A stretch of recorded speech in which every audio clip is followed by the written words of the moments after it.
The Jake Asman Show will begin shortly.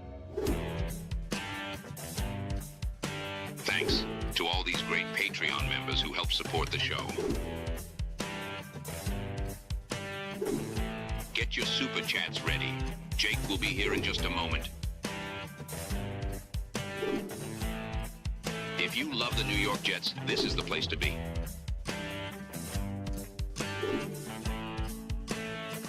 And now, the Jake Asman Show. It is our final day broadcasting live from the Indianapolis Scouting Combine. And man, Aaron Glenn is creating meme after meme. We'll talk about that. Plus, the latest odds for the number 2 pick have shifted after the performances by David Bailey and Arbel Reese. And there's more fallout from the Jermaine Johnson trade to the Titans. It's the Jake Asman Show live from Indy, and it starts right now. Wish you could have been a Jet, Fernando. Let's see what happens. There's a ton of Jet fans who are huge fans of yours. What's your message to the Jet fans in New York? J-E-T-S, Jets. Live from Radio Row in Indianapolis, it's Combine time as teams look for their next superstar. Some of the biggest names in sports and entertainment will be right here. Get ready for the 2026 draft, baby. It's the Jake Asman Show. Here we go, Jet fans. Welcome in, everybody. We are live from the Combine. A huge thank you to everyone who's tuned in to all of our coverage this week. We have had some great moments on the show, some great guests, some great, of course, conversation with the Asmaniacs. We've had breaking news, and I wouldn't be here without the support of this community. So thank you for everyone out there who's a part of what we're building here on this independent YouTube channel. Make sure you guys stay subscribed. Make sure you guys like every video. It goes a long way towards this channel continuing to grow. We are presented by FanDuel Sportsbook. And man, do we have a lot to discuss. We start, though, with Aaron Glenn. Yesterday at the NFL Scouting Combine, as David Bailey is about to run the 40-yard dash, the NFL Network cameras cut to the head coach of the New York Jets. So Daniel Jeremiah's top 50 prospects as Aaron Glenn looks on for the Jets. Christ, superpowers sleeping. Aaron, wake up! Fernando Mendoza 1. Jeremiah Love, who we'll also see on Saturday here on NFL Network. Wow. Aaron Glenn caught sleeping. Now, some have said, oh, he's looking at his tablet. But if you zoom in, you could see that's a power nap, folks. I've been there. And look, I know people are going to expect me to just bash Aaron Glenn, sit here and say, what a disgrace. He should be fired. But I'm going to be honest. I'm going to defend the head coach of the Jets. You ever watch the Combine? And I'm here. It's kind of boring. Really, can we say that? All you really need is the numbers, the testing numbers. All you really need is the medical information. Yeah, I've seen guys run in a straight line before. I'm okay. All right. Aaron Glenn probably has been working hard this week. I don't dispute that. So he dozed off. It happens. I've done it. If you're watching this, you've done it. We've all been there. Our jobs are not always being filmed, though. But I've made mistakes on air. I have a public job. So you know what? I'm going to defend Aaron Glenn. Combine's kind of boring. All right. Someone should get him some coffee. Someone should get him an energy drink. Is it the best look? Obviously not. Would Aaron Glenn prefer this didn't happen? I'm sure. But you know what? I have a lot of reasons to be critical of Aaron Glenn. I'm okay with this one. Combine's kind of boring. All right. David Bailey runs the 40-yard dash. Aaron Glenn can see what the testing number was for that. It's just the numbers. A lot of head coaches don't even show up to this thing. So I don't really care. Look, I'm as critical of this head coach as anyone in media. I'm not afraid to say what is on my mind. I'm not afraid to say it to people that helped put this head coach in place, a la Mike Tannenbaum, who I do a weekly radio show with for 4 hours every Sunday. You can criticize Aaron Glenn for a lot of things. He went 3-14. He replaced both coordinators. He went out there and had to replace ultimately 10 of 21 assistants. His clock management was abysmal. Everything he has said, he has backtracked. So I'll stick to that. And Aaron Glenn dozing off slightly. We've all been there. That's happened to me. I'm going to defend Aaron Glenn's right to sleep. He said his superpower is play calling. Maybe part of that superpower is also, hey, Aaron Glenn, if he naps for 10 seconds, that's like if you or me got 8 hours of sleep. His superpower, in addition to play calling, is that if he could just doze off slightly, now he's rejuvenated and ready to go out there and be the head coach that he believes he could be. That's his true superpower. Play call is my superpower, really. So, look, combine's kind of boring. I'm not going to lie to you. Guys running in a straight line, cool. All right? Don't bother me that Aaron Glenn dozed off slightly. So, I'm here to defend Aaron Glenn. To all you who say, Jake, you don't want Aaron Glenn to do well, you're not fair, you're wrong. I want Aaron Glenn to do well because I live and die with the New York Jets. But I call a spade a spade. He went 3-14 in year one. That's where the criticism ultimately lies. He's got to win games in year two or he won't be here. Him slightly dozing off at the NFL Combine is not very high on my list of issues with the man. But I will say this. Aaron Glenn has given us in a span of 3 days? 2 moments that if the Jets stink and many expect them to be bad, he has given us 2 moments that will be memed and referenced over and over again if the Jets don't turn it around. The second the Jets have a terrible defensive performance, we will mock Aaron Glenn for the superpower comment. Play call is my superpower, really. If the New York Jets stink, people will post that photo you see on the screen of Aaron Glenn taking a nap over and over again. People will post this and be like, live look at the Jets this season. Now, obviously, does this matter if the Jets win? No. If Aaron Glenn turns it around and defies the odds, and when I say defy the odds, I'm not talking about just betting odds. I'm talking about how big of a historic outlier he would be if he ended up being a good head coach, given how he has started. No one's going to care. This will actually be like a rallying cry. All right, I'll start napping on the show if it means the Jets have turned it around. I want to pull an Aaron Glenn. We'll call it Glenning, if you will. Remember Jeremy Lin? It was Linning for my Knick fans out there. Well, this will be Glenning. All right, we'll just go like this. All right, so I'm going to defend the head coach of the New York Jets. So Daniel Jeremiah's top 50 prospects as Aaron Glenn looks on for the Jets. Christ, superpower sleeping. Aaron, wake up! Fernando Mendoza 1. Jeremiah Love, who we'll also see on Saturday here on NFL Network. So good. I just love that someone clearly in the Jets suite where they all watch the combine from, right? All 32 teams have their own suite for their scouts and front office folks and coaches. Someone said, hey, Aaron, you're on TV. Wake up. We've all been there, though. I know I have. So I'm with you, AG. Combine's kind of boring. We don't need to lie. I'm here. But I'm here to find out information about the Jets. I'm here to talk to prospects. Which brings me to item number 2. Tai Simpson spoke today. He spoke at the podium. They're asking him all these questions about different teams. We don't care about that. We care about the New York Jets on this show. So I waited for Tai Simpson to get off the podium. I waited for him to do his other media obligations with NFL rights holders. If Tai Simpson's going to talk to Jake Asman, who's got a YouTube channel, the NFL is not going to sanction that. They're not just going to put him on my show. I'm not NBC. I'm not CBS. I'm not Sirius XM. I'm not Bleacher Report.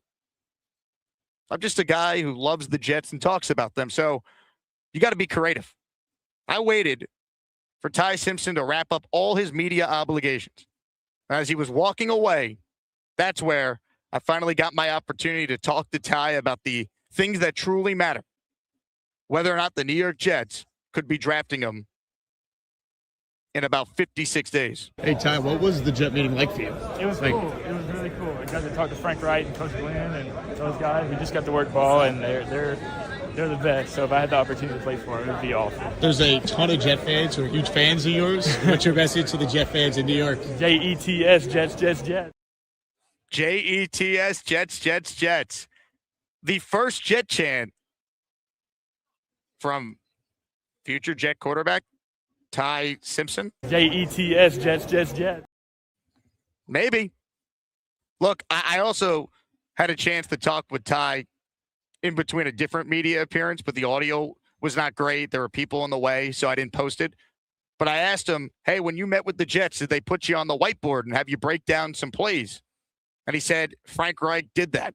My understanding from talking with people around the combine this week, ultimately, while Darren Muji is the general manager and Aaron Glenn is the head coach, and their opinions clearly matter, Frank Reich's voice will matter tremendously in this process.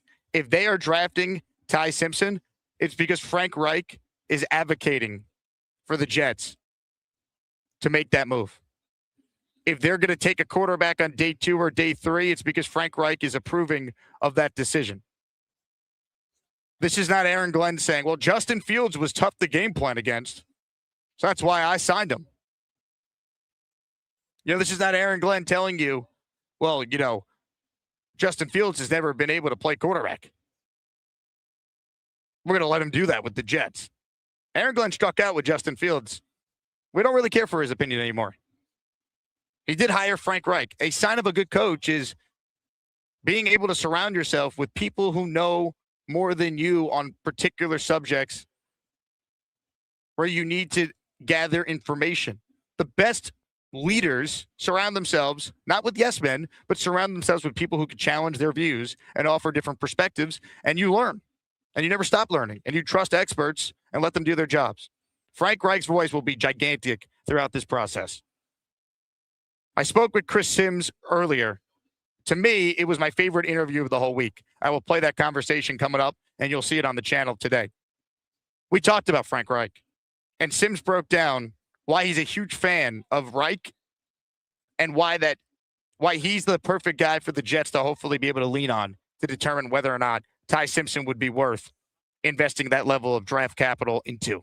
Pick 16, let's say, in the NFL draft.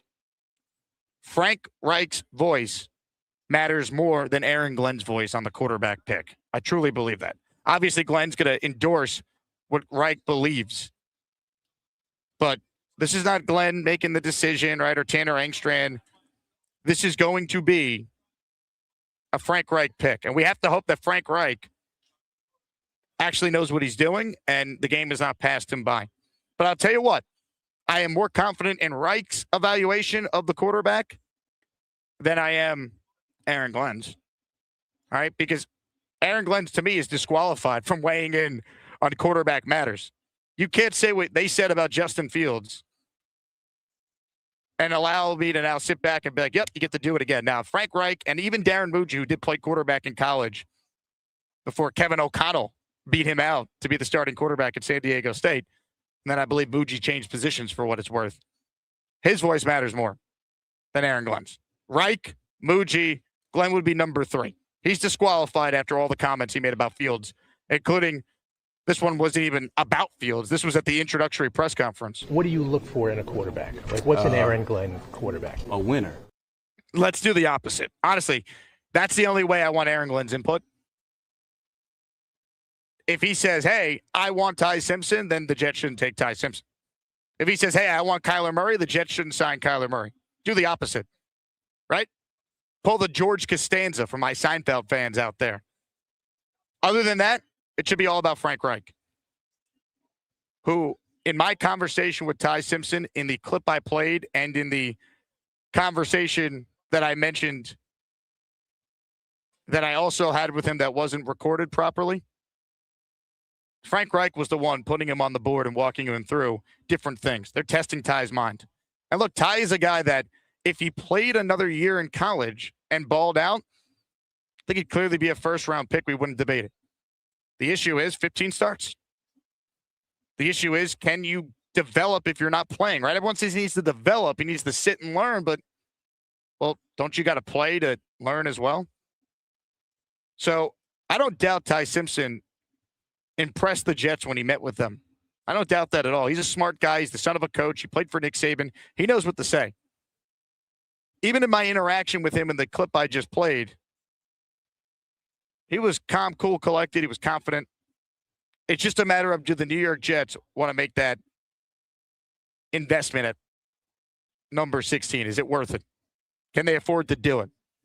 At 33, if it doesn't work out, you're not potentially hurting your long-term projection as a franchise. You do it at 16, you might be. That's a big investment. Oh, but Jake, you have 3 firsts in 2027. Who cares? Keep swinging at the quarterback spot. You can't waste pick 16. And what if Aaron Glenn can't turn it around? What if his nap yesterday didn't recharge him to dominate the offseason and become a great coach? Right? What if this didn't help him yesterday? And then all of a sudden they take Tai Simpson at 16. The Jets go out there and they finish with 4 or 5 wins. New coaching staff comes in that didn't inherit Tai Simpson. And then what? Do we know what Tai Simpson is after just a year where he probably sat for a lot of it? I mean, unless he just comes in and is like Jackson Dart, where even with the coach being fired, you feel great about the guy going forward. But does that seem likely to you? Jackson Dart played a ton of games in college. He played a lot. Tai Simpson's played 15 games. And it's not like the tape was unbelievable where you don't even think twice about it. Right? Kyler Murray, unbelievable in that 1 year. Tai Simpson started great, then dealt with injuries. Alabama became a mess with the O-line, no running game. But can you afford to take that guy that high? I wouldn't do it at 16, even though I must admit I'm a fan of Tai because he seems like a nice guy. Jets, Jets, Jets, Jets. And it doesn't take much for me, folks. I hear the Jets, Jets, Jets, Jet chant, and man, it does not take much. Comments, questions, super chats, cut the line. This is our last day of live broadcasting from the NFL Scouting Combine. We're presented by FanDuel. The number 2 pick odds have changed overnight. David Bailey, after his explosive day with the on-field drills at the Combine, has now tied Arvell Reese for the highest odds to go number 2 overall. Plus 115 for each, meaning if you bet $100, you would win $115 if you bet on Bailey to be the number 2 overall pick. I still believe, based on my conversations with people around the Indianapolis Scouting Combine, that it's going to end up being Arvell Reese. But we know things change. The meetings are going to be important for these prospects, the individual workouts, pro days, top 30 visits are going to be important here. But all signs point to the New York Jets selecting one of those 2 players. I don't believe Caleb Downs at number 2 is realistic. I think Reuben Bain, after the testing revealed he's got historically short arms. It's not like they're a little short. Compare him to others. They're very, very short. I think that could potentially eliminate him. In fact, I think it has eliminated him.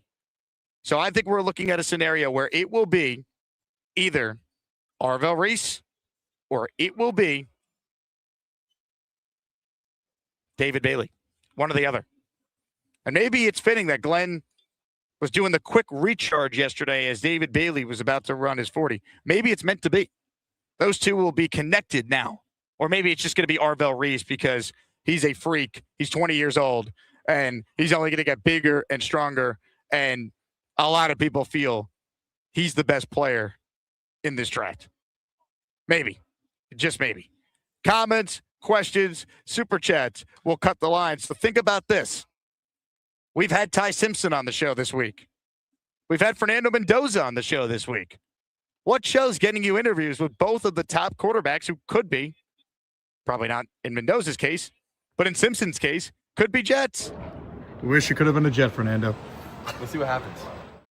And then, of course, earlier today. Hey, Ty, what was the Jet meeting like for you? It was cool. It was really cool. I got to talk to Frank Wright and Coach Glenn and those guys. We just got to work ball, and they're the best. So if I had the opportunity to play for them, it would be awesome. There's a ton of Jet fans who are huge fans of yours. What's your message to the Jet fans in New York? Jets, Jets, Jets, Jets.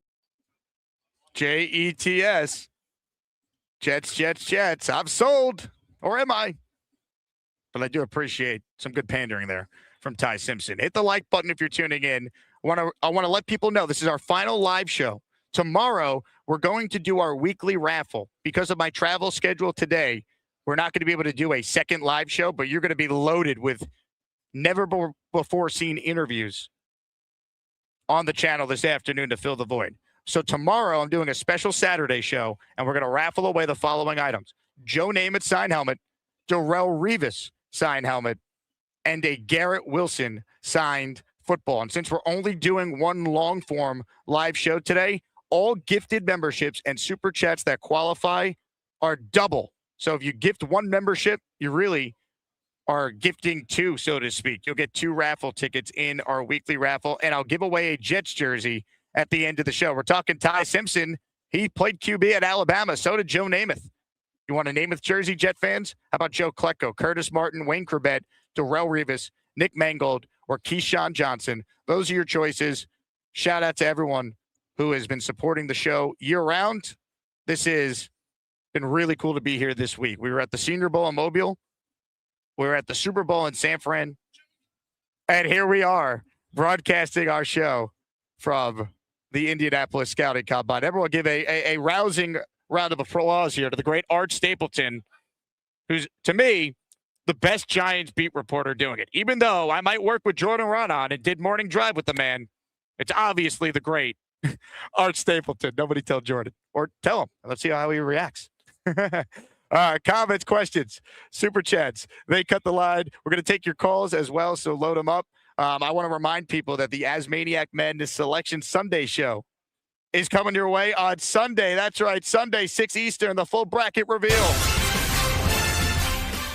I also want people to know that we are hosting a draft party this year that will be at McFadden's in Pittsburgh. I'm headed to Pittsburgh to host an NFL draft party live from Pittsburgh. The party will start at noon on draft day, April 23rd. It is going all throughout the day. If you're going to the draft, you could have your home base be, for Jet fans, McFadden's in Pittsburgh. I want to shout out my guy Lou B, who's one of the brains behind the operation for making it happen. Here's what you need to know.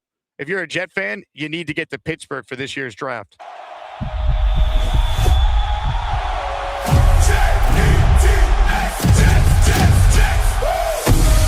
Draft Day 2026 live from Pittsburgh. Jets Nation on the clock. Gang Green take Fat McFadden's day and night draft party hosted by the Jay Gasner Show. Thursday, April 23rd, doors open at noon. Let's go! Yeah!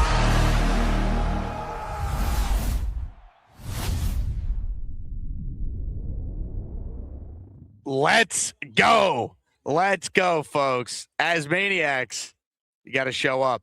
We're going to be live all day long. During the day, I'll be live right after the Jets make their picks. I'm going to hustle from the draft, hustle back to McFadden's. It's adjacent to where the draft festivities are being held. We're going to have a gangrene takeover in Pittsburgh as the Jets will be on the clock. Night 1, April 23rd, with pick 2 and pick 16 in this year's NFL draft. Comments, questions, super chats. We'll cut the line. I appreciate everyone who is tuned in. Let me get to some super chats here. We got the best listeners in sports, and let's read some of your comments here on Napgate from Aaron Glenn. Omari says, the man's probably been there all day. We all have nodded off at work before. Let's not forget we are human. I'm sure other coaches did the same. Shake my head. I agree, man. The combine could be boring. Like the on-field stuff could be boring. I think this is more fun, right? Talking to coaches, talking to players, talking to media people. You learn information. You get background on certain things. You catch up, in my case, with old friends. The actual on-field stuff, kind of boring, all right? Aaron Glenn doesn't need to be wide awake for David Bailey's 40. He could just see what it was. He'll be all right. So I'm with you. It's kind of boring. I'm kind of with AG on this one. And you know what? Napping might be a superpower. You know, Aaron Glenn dozing off for 10 seconds is like you or I, taking an 8-hour nap. All right? That's what Aaron Glenn's capable of, folks. Phantom Green and White is the first to gift a membership today. It's double the fun. He's in our raffle for 2. Kevin says, AG pulled a Phil Jackson. Yeah, Phil Jackson reportedly fell asleep at draft workouts. Well, let's hope it goes better for Glenn than it did for Phil Jackson when he was the Knicks executive. Let's hope. Beastbreaker writes in, Glenn is stealing my napping. See, Beast, you're inspiring the head coach of the Jets. Mike Perez in our raffle for 4. Tai Simpson, now a friend of the show. That's right. Jets, Jets. Pretty good first Jet chant, you know. I specialize in taking people's Jet chant virginities. That's right. Nick Shine in the house. Speaking of virgins, no, I'm just kidding. Nick has obviously had copious amounts of sexual relations. He is a father of 2. Jake, clearly you're still young and don't understand an older man's ability to nap anywhere, anytime. Don't judge us. I'm jealous of Glenn. I can't nap anywhere. I don't nap at all. Anytime I nap, I feel worse. Anytime I nap, I never could sleep properly. You know, you set a timer, 25-minute nap. And then I get anxiety that I haven't fallen asleep yet, and my alarm's about to go off. I'm like, what has it been already 8 minutes? I don't have time. And then if I do actually fall asleep, I feel terrible. So Aaron Glenn's superpower is not just play calling. He can nap anywhere. And that allows him to be the head coach, unlike any head coach we've seen before. Hollywood Rio is in the raffle now for 4 with this super chat. Since AG clearly has some downtime, maybe you can get him on for a few. I don't think Aaron Glenn wants anything to do with me, but that's okay. Also, Tai Simpson's now a Jet. He chanted, "Beast for Prez." You know, the Jet fans who don't want Tai, once they saw my exclusive with him, now you're all about it. Jets. But you know what? That's what happens when you come on the Jake Asman show. We've been broadcasting all week. I don't know if you guys know this. We've been broadcasting all week from what's being described as the Jake Asman Pavilion. You see who's doing shows from the Combine? Jake Asman. Yeah. Yep. Well, he sends himself, though. Yeah, but the Assman is like, it's like you walk into the Combine and you have to walk by the Jake Assman Pavilion. Right. I'm telling you, man, things are happening here. Shout out to a very jealous Dave Rothenberg, apparently. Yikes. Colin Wolford in the Asmaniac raffle for 10. He gifted this amazing community 5 channel memberships. It's Jets, Jets. I love Fireman Ed, too. Oh, yeah, we do, John Gurdon. Hey, speaking of John Gurdon, let me tell you something. John Gruden loves to talk to quarterbacks, current or former, and he loves to ask for what their snap count was, right? Blue 80, green 19. So I had Chris Sims on the show. You guys will get a chance to watch that interview coming up. But here's a short clip from that interview where I asked Sims who played for John Gruden when Sims was with the Buccaneers. Here's Chris Sims giving us his snap count. Enjoy. To ask quarterbacks what their snap count is. Yeah. Can you give the Jake Asman Show audience the Chris Sims snap count? Sure. He actually even said something, I think, on Barstool not long ago about my hard count. But yeah, I mean, I was probably a big blue 80 guy. So I've been blue 80, right? That would have been just your normal one. But then again, his offense, it's like West right slot, 72Z bingo, use split, can it with 58 Lexus. Let's apple it with 96 Seattle, dummy snap count on 1. And then I'd walk to the line of scrimmage with the dummy snap count. And our code word would have been Mike Tyson or John Rocker because they were kind of dummies at the time. So we would say that. I'd be going, Tyson. So everybody knew. I might get a guy and give him fake motion and go through the blue 85, said, and then go, hey, check. All right, we're running the 58 Lexus. Everybody knows that now. Blue 45, said, and then go, right? I think tons of people in the New York area just jumped off sides. You're funny. Chris Sims, the absolute man. Full interview. You guys aren't going to want to miss it. I think it was my favorite one we've done all week. Hey, shout out to Common Country, a draft guru. Loves this time of year. He's in the raffle for 2 because everything is double today. The Jet fans getting a little crazy. That's right. Giving away a Jets jersey at the end of the show. JJ with a super chat. Jets should trade a second rounder and later pick to move into the first again. Take Tai and pair with a vet. Also, AG gets enough hate. Let's judge him on Sundays. I don't want them to trade up for Tai and come back into round 1. My preference would be if they're going to take Tai Simpson, I still wouldn't do it at 16. I would only do it in the second round at the earliest. Because while I see the talent and I understand that at the beginning of the year, he looked great. I'm betting on history of guys who have started that few of games. That's my rationale. 15 career games. I can't use a first round pick on you. Not when the tape is not like a home run. if he played how he did at the beginning of the year, the entire season, one, he probably wins the Heisman potentially because he was playing better than Mendoza at the beginning of the year.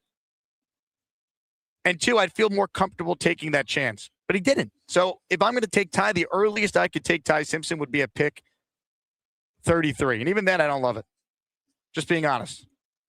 Comments, questions, super chats. They will cut the line. Ladies and gentlemen, let's talk about one of our sponsors today, and that is Rula. Because, God, if you're a Jet fan, you might need some therapy. I mean, let's be real. Being a Jet fan, being invested in this team is a full-time emotional commitment. And honestly, a lot of people carry that same stress into work, family life, relationships, all of it. I've seen friends, teammates, and people in my life really benefit from therapy when things start piling up. The problem, it's usually hard to get started or it's way too expensive. That's where Rula comes in. Rula is a healthcare provider group that makes therapy simple and affordable. They work with most major insurance plans, and the average copay is about $15 per session, which is less than a beer at MetLife. With Rula, you get matched with licensed, vetted therapists who actually fit what you're looking for, and you could book sessions fast, sometimes as soon as the next day. No long waits, no guessing, no nonsense. If you're ready to invest in your mental health the same way you invest in the Jets every week, go to Rula.com/Asman to get started today. That's RULA.com/Asman. Take the first step and take control of your mental health with Rula. Comments, questions, super chats, cut the line. How we feeling about Napgate, Jet fans? Let's hear from you on the Gusbuster Umbrella Hotline. Ladies and gentlemen, it's time.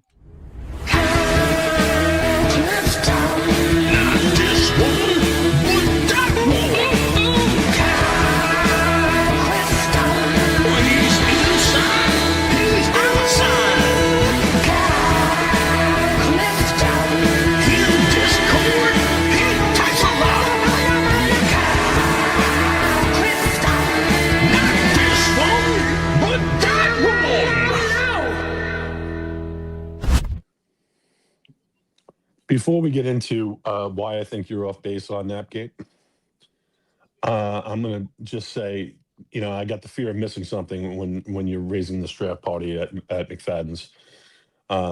That's right outside the parking lot for the stadium and, where I was for the 2010 AFC Championship game in the freezing cold. I know the place well. I was there a couple of times that weekend. It's a great venue. I'm very excited to see what the Jet fan turnout's going to be like because it's going to be big. Yeah, I mean, it's definitely something that, and Pittsburgh's a fun town. Hopefully, it's going to be a little lighter than it was in, mid-January because when you have a couple of drinks in that city can be kind of disorienting in the dark with all those rivers around and such. But I tried to ask my son Clifton Jr. I said, "What do you think Mommy would say if I tried to go to Pittsburgh for the draft party?" And he just looked at me like, so BMC before Mrs. Clifton, I would be there, but I don't know. Listen, you said it yourself. It's a public job, right? In your role, since you engage with an audience, if you had fallen asleep and say a broadcasting partner had come back to you for a take and you were asleep at the stick, there would probably be repercussions. And I understand this isn't a game situation, but a guy that you basically came here to see, one of the guys that's a real possibility for you at pick number 2 is about to run. So I don't know if he was out the night before, but part of the reason that we hired this guy was that he knew the New York market. And, if you know the New York market, you can't let these ancillary outside things snowball on you and get you away from the main thing. And the main thing is building back a winner here. So, I know people are willing to be forgiving, and I get that the combine can be boring. But based on what we saw last year, and based on the fact we're about to transition to a new defense with totally new coaches and bringing in a whole bunch of players for a new system, I really would just like to have an attentive steward for the franchise based on the money I've put in to watching this team for the last 25 years. And I don't think that's too much to ask. That's my frustration with it. Now, does this mean that he's not fully engaged? But no. But it's the optics, and the optics are bad, and he's shooting himself in the foot by allowing himself to be in that situation. Your thoughts? Again, all fair. I'm simply saying there's so many things we could criticize Glenn for as a head coach that we have seen that matter more than him slightly dozing off during 40-yard dashes at the combine. So I'm personally going to not rip him for it because I have a million other things that I could criticize him for that I think actually matter more than this. But I'm not going to tell a Jet fan how they should feel about it because we have been through enough. And again, he's lucky to have a job right now. So anything he does is going to be magnified.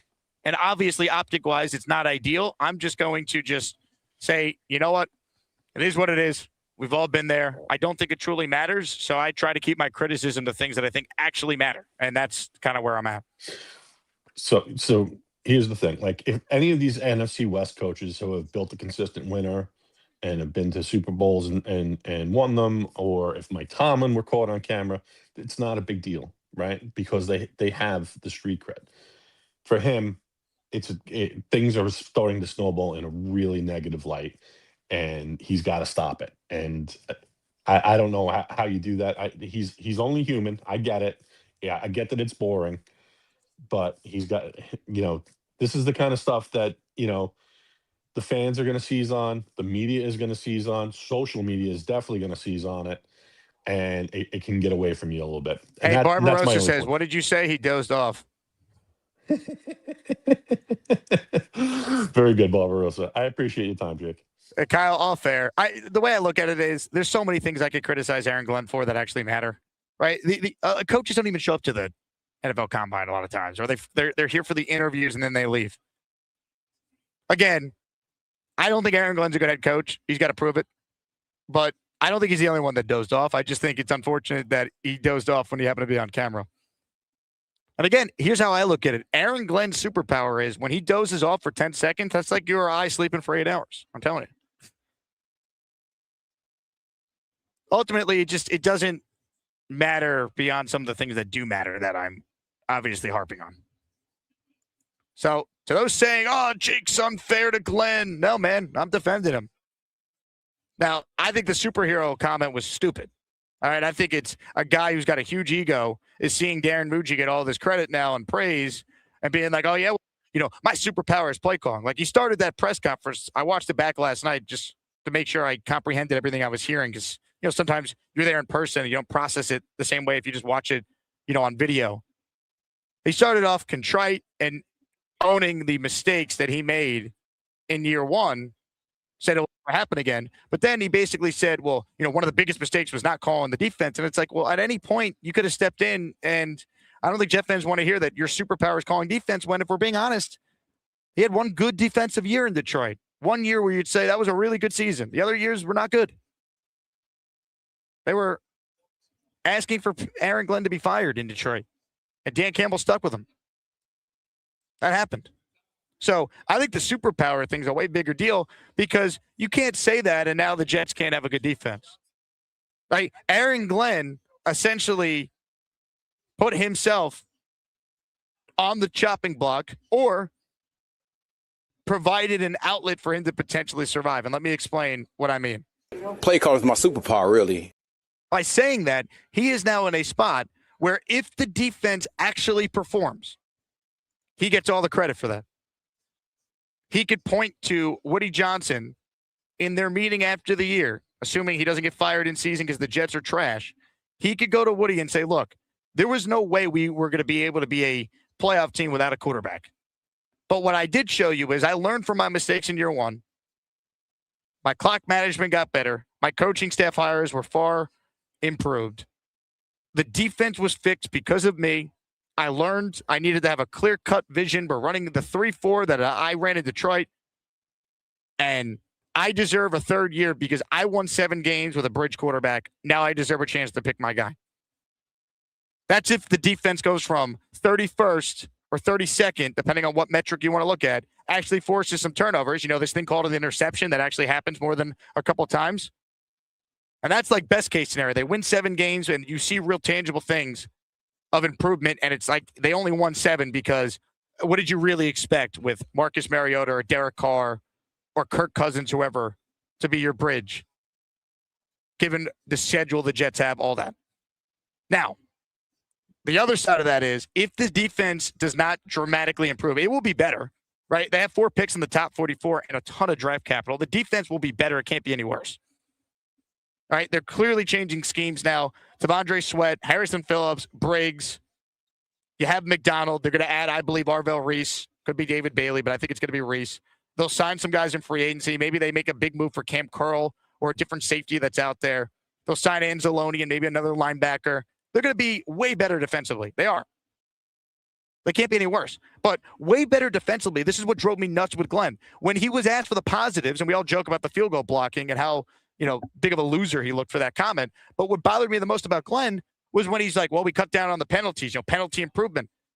Man, they went from 31 to 23. That's not enough. Right? If Aaron Glenn is going to say play calling is my superpower, you know what needs to happen? Your defense needs to go from 31 to it needs to be at least a top 15 unit. With the amount of resources, I'm now expecting the Jets to put into their defense. Because that offensive line, you already have the hard part done. You have the tackles. You have at least one guard, center, and Tippmann. You figure out ABT and Simpson. You have Myers, worst case. Like the hard stuff is done. You already have a number 1 receiver. Brees is being tagged, I believe. From my conversations with people, I don't expect a long-term deal. I think the Jets will tag him. You have Mason Taylor. You can add another tight end, sure. You have A.D. Mitchell. They need another receiver. Like, the hard stuff is done on that side of the ball. They're going to make a lot of moves, whether that be in trades, like they already just did, free agency, which they will, and obviously the second pick in the draft, I think, is going to be a premium edge rusher. So the defense is going to be better. It can't be any worse. It was one of the worst defenses we've ever seen. My eyes still hurt from picturing what we watched. But if it doesn't get a lot better, right? It can't go from like 31 to 25 and Glenn's like, hey, Woody, the defense improved. I just didn't have a quarterback. No, man, your superpower is calling plays. So let's see it. Like Greg Williams, right? Didn't end well with the Jets. He got fired after the Kachunga blitz against Derek Carr and the Raiders in 2020. But that first year with Greg in 2019, and by the way, Adam Gase is around here somewhere, so I'm on the lookout. I haven't seen him yet. But that first year with Gase and Greg Williams, that defense wasn't that talented, right? But they had Jamal Adams, who was a first-team All-Pro, because Greg Williams, his superpower, was scheming up a defense to utilize what he had. And the Jets won more games than they should have with that roster, right? Sam Darnold had mono. Luke Falk had to start some games. But when Sam came back, they were 7-6. And yes, they beat a bunch of bad teams and some backup quarterbacks. But like that team won 7-9, not because of Adam Gase, because of Greg Williams. So, Glenn, if you're saying, hey, play calling's my superpower. Play calling's my superpower, really. Well, that to me now signifies that you're going to go out there and you're going to be able to do something similar. Win games because of your defense. Maybe you allow a lot of yards, but do you force turnovers? You win the turnover battle, you have a chance. And the Jets didn't do that. And Glenn's a former corner who's 4th all-time in Jet history in interceptions. So he puts it squarely on him now because you're already seeing what the headlines are. We haven't even played any games yet. Everyone's talking about the superpower comment. Now everyone's talking about Napgate. So we've had 2 memeable moments in like 3 days for this head coach. The superpower thing actually matters. Aaron Glenn dozing off slightly, that to me doesn't. But that's going to be referenced all year now because he squarely put it on him. It's like Game of Thrones, trial by fire, right? Trial by combat, whatever the actual term is. Either it works for the defense or it doesn't, and that determines if he's here next year. Because I think Frank Reich could probably elevate the Jets offense from 31st to somewhere in the 20s, but it's not going to be much better than that because the quarterback situation, unless they catch lightning in the bottle with someone that we're not expecting that has the 15 Fitzpatrick year out of nowhere, or even 2017 McCown when they were 5-8 before he suffered the season-ending injury, they're probably not going to win more than, at the most, I think their ceiling is 7. But to get to that, that means superpower Glenn, he's going to have to go out there and use that, quote, superpower and be a reason why they're winning games. Like Greg Williams was the reason why the Jets with Gase, with a way worse roster, oh, by the way, finished 7-9 that year after a 1-7 start. Play call is my superpower, really. By the way, I wouldn't even sit here and say that I'd bring Glenn back if that happened. I might say, you know what? We're picking high enough. We're going to get a quarterback. I want a different coach for that quarterback. But that's at least the path for him to save his job, potentially. Potentially. We shall see. More of your calls right now. Ladies and gentlemen, on the Gusbuster Umbrella Hotline is a man who always has tremendous points. Or does he? You be the judge. Get ready for Neil. He will make 13 points about the New York Jets and maybe hump a Patriots jersey. Get ready for Neil. He's probably smoking a big fat cigar and burning his house to the ground. That's Neil.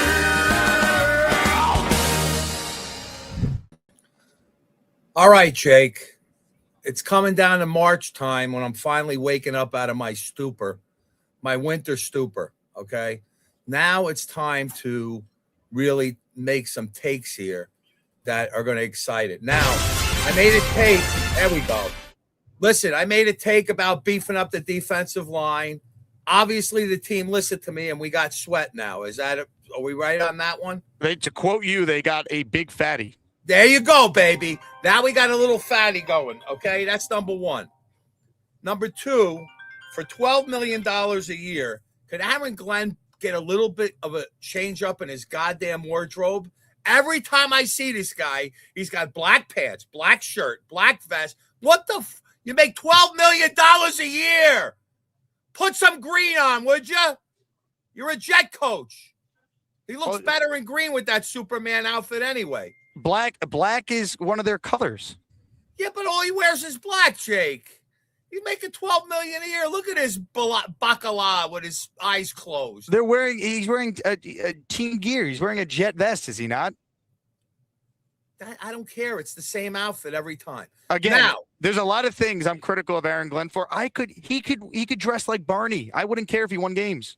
I get it, but he has to change it up. I have this stigma. He has a stigma of shit, and he has to change the stigma this year.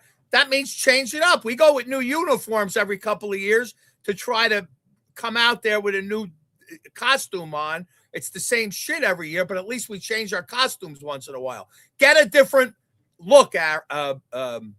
Enough of this shit. Now, for my take, quarterback. You ready, Jake? I'm listening, Neil. We are going to go with an all Alabama quarterback room. Now, let me tell you, Alabama has been a quarterback factory in their history. Correct, Jake? Well, who was the first great quarterback to come out of Alabama? Name it. There was a large Bart Starr. Okay, Bart Starr, Joe Namath. There was a large gap before you had success. Stabler. You're forgetting about the snake. It's a long time ago, and it has no bearing. It doesn't matter. All right, look, I just want to go by change the karma, okay?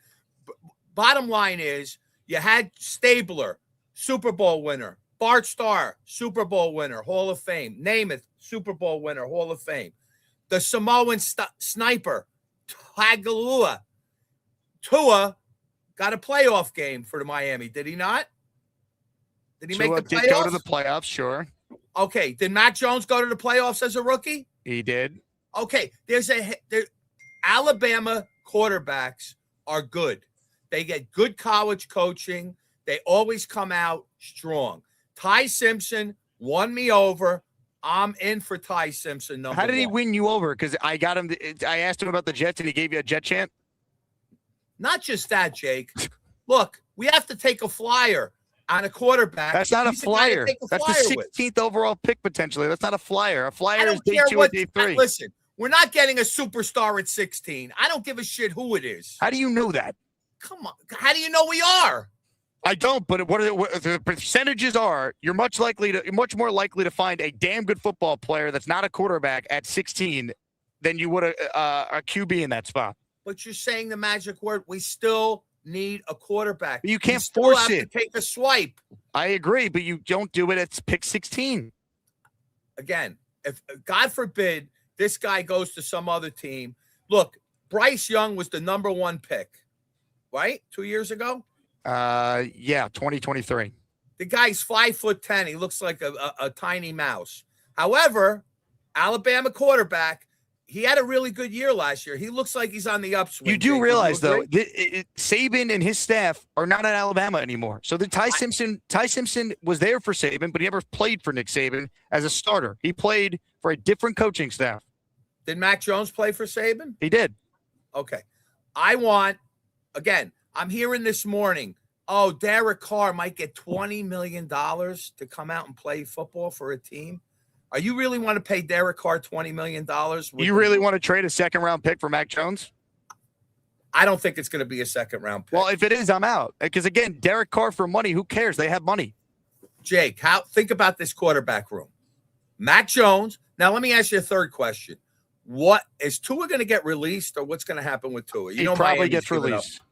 If he gets released, could he get signed for anybody for any kind of contract, or you have to have his contract? No, if he gets released, any team could then sign him. He'd be a free agent for whatever money. For whatever money he could get. I mean, it's the highest bidder. So we have Tua on a downswing. Put him in the room.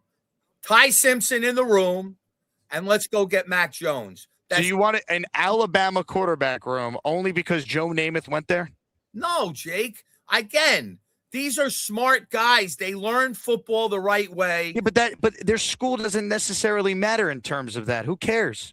It's a quarter. Listen, you could criticize Bill Belichick. How come you don't want quarterbacks from Wyoming? All he did was take Alabama players. How come you don't want quarterbacks from Wyoming? The best quarterback in the league, you could argue, went to Wyoming. I get it, but that was a freak. Okay, and that's coaching. I want guys. You don't want LSU quarterbacks. Joe Burrow went there. Okay, but Jake, think about this. I want quarterbacks that were coached while they're in college, because clearly we don't know how to coach quarterbacks and make them better when they come into the NFL. Right, so but they also need to have the traits to be great. You'll hear Chris Sims talk about that. It can't just be, he was a winner because he went to, you want Greg McElroy to be the Jet quarterback or A.J. McCarron? They won national championships at Alabama. I get it. Jake, I like this kid, Tai Simpson. I think he could be good. Listen, forget about the number pick. We're going to pick 16. We're going to get this. We're going to get that. Let's get a couple of good quarterbacks in the room. No, let's get some Texas Tech quarterbacks. Wait, Jake. Patrick let's Mahomes have an there. audition. 2026 should be an audition for quarterbacks to determine what we do in 2027. We both agree this year is done. Let's get 3 quarterbacks that could go in the room and let them fight it out to see who could develop into somebody that we could take into 2027. Neil, I believe that is what they're going to do. It just might not be in the first round. They might sign 2 veterans, or let's say they sign Marcus Mariota. Let's say they trade for Tanner McKee, right? We'll throw his name out there, have a competition, and then on day 2 of the draft or day 3, they select Drew Aller, who I had a nice conversation with yesterday, and he's going to do the throwing at the combine. We'll see how healthy he looks. Him, or let's say they take Cole Payton, or let's say they take Garrett Nussmeier. They'll have 3 quarterbacks in that room. It just might not be Tai Simpson. Look, I've been thinking along those lines as well. We need to do something different. I will say this. Mac Jones, has got, the biggest chance to make that step up. I don't think Mac Jones has reached the ceiling in the NFL. Have you, Jake? Do you? I don't like the idea of bringing in Mac Jones when he's not with Kyle Shanahan. I don't trust the Jets to get Mac Jones to play at a high level when he's not surrounded by a great infrastructure and coaching. Yeah, but we have to hope that Frank Reich is a quarterback, a good quarterback. Second-round pick for Mac Jones, Neil. I can't do it. Why are you saying second-round pick? Because that's what it reportedly is right now. Why would they trade him? They need a good backup. Let's give him a second. Let's give him our 44. These goddamn exploding cigars. I gotta go, Jake. I'll call back later. Shit. I can't trade a second for Mac Jones. He's not that good. Did you watch the Jets play the Jaguars 2 years ago? You remember Mac Jones kicking people in the nuts? I'm good. I don't need Mac Jones. I don't think he's any good. I think he's a byproduct of Kyle Shanahan, who makes everyone look good. I'll trade a second for Kyle Shanahan. I'll trade my entire draft for Kyle Shanahan. Jeez. Let me get caught up on the super chats here. Neil took up a lot of time, but it was at least entertaining, I think. I don't know. Maybe some of us got dumber after that. Jet Lee says, haven't we learned by now to not reach? Neil hasn't. Zedward says, we got our stud run stuffer, our Haloti Nagata. You got your Haloti Nada. There you go, Zedward. You got your Albert Hainsworth. Little callback to Steady Eddie's last call. Doc Jet fan says, if you're looking for hope, I got to believe Reich and former quarterback Muji will find the right long-term and bridge QB. These are serious people, finally. Again, I like Muji. I believe that Muji, with a good draft and a competent offseason, even if the Jets don't win enough, could be here if Glenn's not, but we got a long way to go. As far as Reich, I mean, look, I like the fact he played quarterback. Taylor D'Onofrio in the raffle, which is boosted, baby. Taylor, thank you. Glenn sleeping on live TV officially has me believing the Jets will turn it around this year. So Daniel Jeremiah's top 50 prospects as Aaron Glenn looks on for the Jets. Christ, superpowers sleeping. Aaron, wake up! Fernando Mendoza 1. Jeremiah Love, who we'll also see on Saturday here on NFL Network. Amazing. Only the Jets does this happen to, by the way. And again, I've been there, AG. I know. Combine's kind of boring.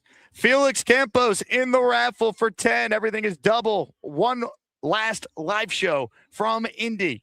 Raffle at the end for a Jets jersey of your choosing. Felix Campos, he wonderful, wonderful guy. He gives a lot of gift memberships and loves the Jake Asman show. Take the money. Oh, yeah. Felix, thank you, man. Hope you're doing well. Ralphie checking in. He might want Tai Simpson. Ralphie loves his Alabama Crimson Tide players. Maybe he has another superpower. Vision while eyes are closed. This is really a nothing burger. I agree, Ralphie. Ralphie in our raffle for 4. A lot of things you can get on Glenn for. Napgate, I don't care. Joe the Jet says Tai Simpson with the Jet chant. Oh, boy. I'm telling you, man.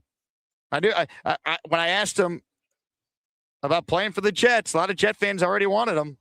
And then he dropped a JETS on us. Uh-oh. JETS, Jets. Kyle Clifton says, what is the difference between a player falling asleep in a meeting and AG dozing during a key player eval, accepting this being content to being a laughingstock? I get it, Kyle. Again, it's not a good look. I'm not sitting here telling you it is. I just think at the end of the day, does it really matter? If it was a different head coach, it wouldn't be a story. But because it's Glenn, who's on the hottest seat in the NFL going into his second year, it becomes magnified. The superpower comment is a way bigger deal to me because that opens up Pandora's box in a lot of avenues as we explored earlier in the show. But I'm not going to tell anyone how to feel. If you don't like that AG dozed off, you have every right to feel that way. I just think there's other things we could actually give a crap more about that do matter. Joe says, who's a better head coach, Super Glenn or Super Grover? What a show this has been, huh? Lou B in the house. If Ty keeps screaming JETS, he could drop to 16. Tai Simpson, one of the only quarterbacks that says, I want to be a Jet. JETS, Jets. Love that. Ray Adams Jr. in the raffle for 10. What's up, Ray? He's in for 10 because he gifted 5 channel memberships. And here we go. Let's go. All right, more of your calls right now. Ladies and gentlemen, let's say hello to Doc Jet Fan. What's up, Doc? Doc? Oh, hey. Sorry. Well done. Well played. Kidding. It looks like you had a late night, too. But you know what anyway. it was, Doc? It wasn't even a late night. We had to check out of our Airbnb this morning, so I had to bring all my luggage here because I'm leaving for the airport when I get off the air today. And then I had to tape Chris Sims for the show. So instead of starting at 10, Sims sat down with me at 10. So that's why the show was a little delayed. You don't have to explain to me. Listen, I think that Kyle Clifton is one of the best callers, most articulate, smartest takes in general, and I completely disagree with his take on this. And it made me start to wonder if the fans and the media, with this microscope in New York, so many people are looking at the New York teams. If it's, there's a whole lot of reasons why the Jets fail. There's the narrative of the owner, which is probably the biggest one. The weather, the turf at the Meadowlands, the taxes in the Northeast. But are the fans and the media part of this vicious cycle of losing? Like, talk about a non-story. You know what? Draft the right fucking players, get them signed, get them in shape during camp, put them on the field in positions to succeed, and win some games. The rest of it, who cares? As you said, I'm not trying to be repetitive, but I'm wondering if the constant microscope really is a bigger deal than some of us might think. Your thoughts? Well, I definitely think that plays a part in it. The Jets' reputation is as bad as it has ever been. I mean, let's call it for what it is. They have been in the news the last couple of years, and none of it has ever been positive, right? They had one of the most polarizing athletes of all time, and Aaron Rodgers, as their quarterback. And the attention that came with that, how bad it was and went, and then Rodgers leaves, makes the playoffs. Sam Darnold just won the Super Bowl, and while obviously anyone who does an ounce of research can see he's been on 3 other teams before he finally settled in with the Seahawks, but it all goes back to the Jets. So, like, everything is magnified on top of a 15-year playoff drought, right? And then Glenn has had some baffling moments. The national televised game the Jets had was the London game, where we watched the worst coaching performance ever. So, like, anytime the Jets are in the spotlight, it has gone poorly. And that feeds into everything. So the superpower comment gets magnified. Him dozing off for 10 seconds everywhere. That comes with it. But the only way that changes is if Woody Johnson actually hires the right people and they turn it around. The Knicks had the same label. The Phil Jackson sleeping thing was everywhere too when that happened years ago. The Mets were a punching bag with the Wilpons. Still Cohen bought the team and they experienced some levels of winning. Like, that's how it goes till you win. You're right. But a guy like Vrabel would handle this in about 10 seconds. He'd have, that big denim shirt on and say, really, guys? Really? And he'd move on to the next thing. And I hope Glenn has the fortitude to be able to do that also. And kudos to you for not falling in love with Simpson just because he talked to you. It'd be like, the girl in the hallway lets you carry her books and you assume you're going to be sleeping with her that night. Doesn't work that way. I still agree with your take on Simpson. There's going to be a lot better options next year.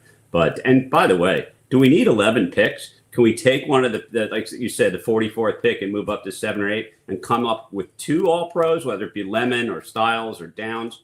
Those guys have really high floors. I hope we can work a little magic on draft day. Thanks, Jake. Great call, man. Appreciate you. I agree. I don't mind trading up if it's for Mekhi Lemon. Certain players, I'm okay being aggressive. Christopher Leon became a channel member. He hit the join button and entered himself in the raffle for 2. Jets, Jets. What a show, huh? Exclusive interviews with Tai Simpson and Fernando Mendoza on this channel this week. Wish you could have been a Jet, Fernando. We'll see what happens. Oh, man. All right, more of your calls right now. Ladies and gentlemen, let's keep it rolling. We got some legends on the line. Johnny Boy's next. Hey, Johnny. Yo, what up, Jake? What's up, Johnny? Hey, you said it perfectly, bro. Like, this whole sleep crap, it doesn't matter, man. Like, it's just being blown up for no reason because it's easier to just, crap on the Jets compared to trying to defend them. So, you're right. I mean, dude, they did it with Joe Douglas, right? Like, they caught him sleeping at one point, I think during the when we were drafting and whatnot. So it's stupid. Look, at the end of the day, I just want these guys to get it right with the picks that they're going to get. That was during a game Douglas dozed off, by the way. That was during a Monday night game against the Patriots in 2020, if my memory serves correct. But that's what I'm saying. Like, even then, they just make it a lot bigger. And I'm not here defending JD. I think it's stupid.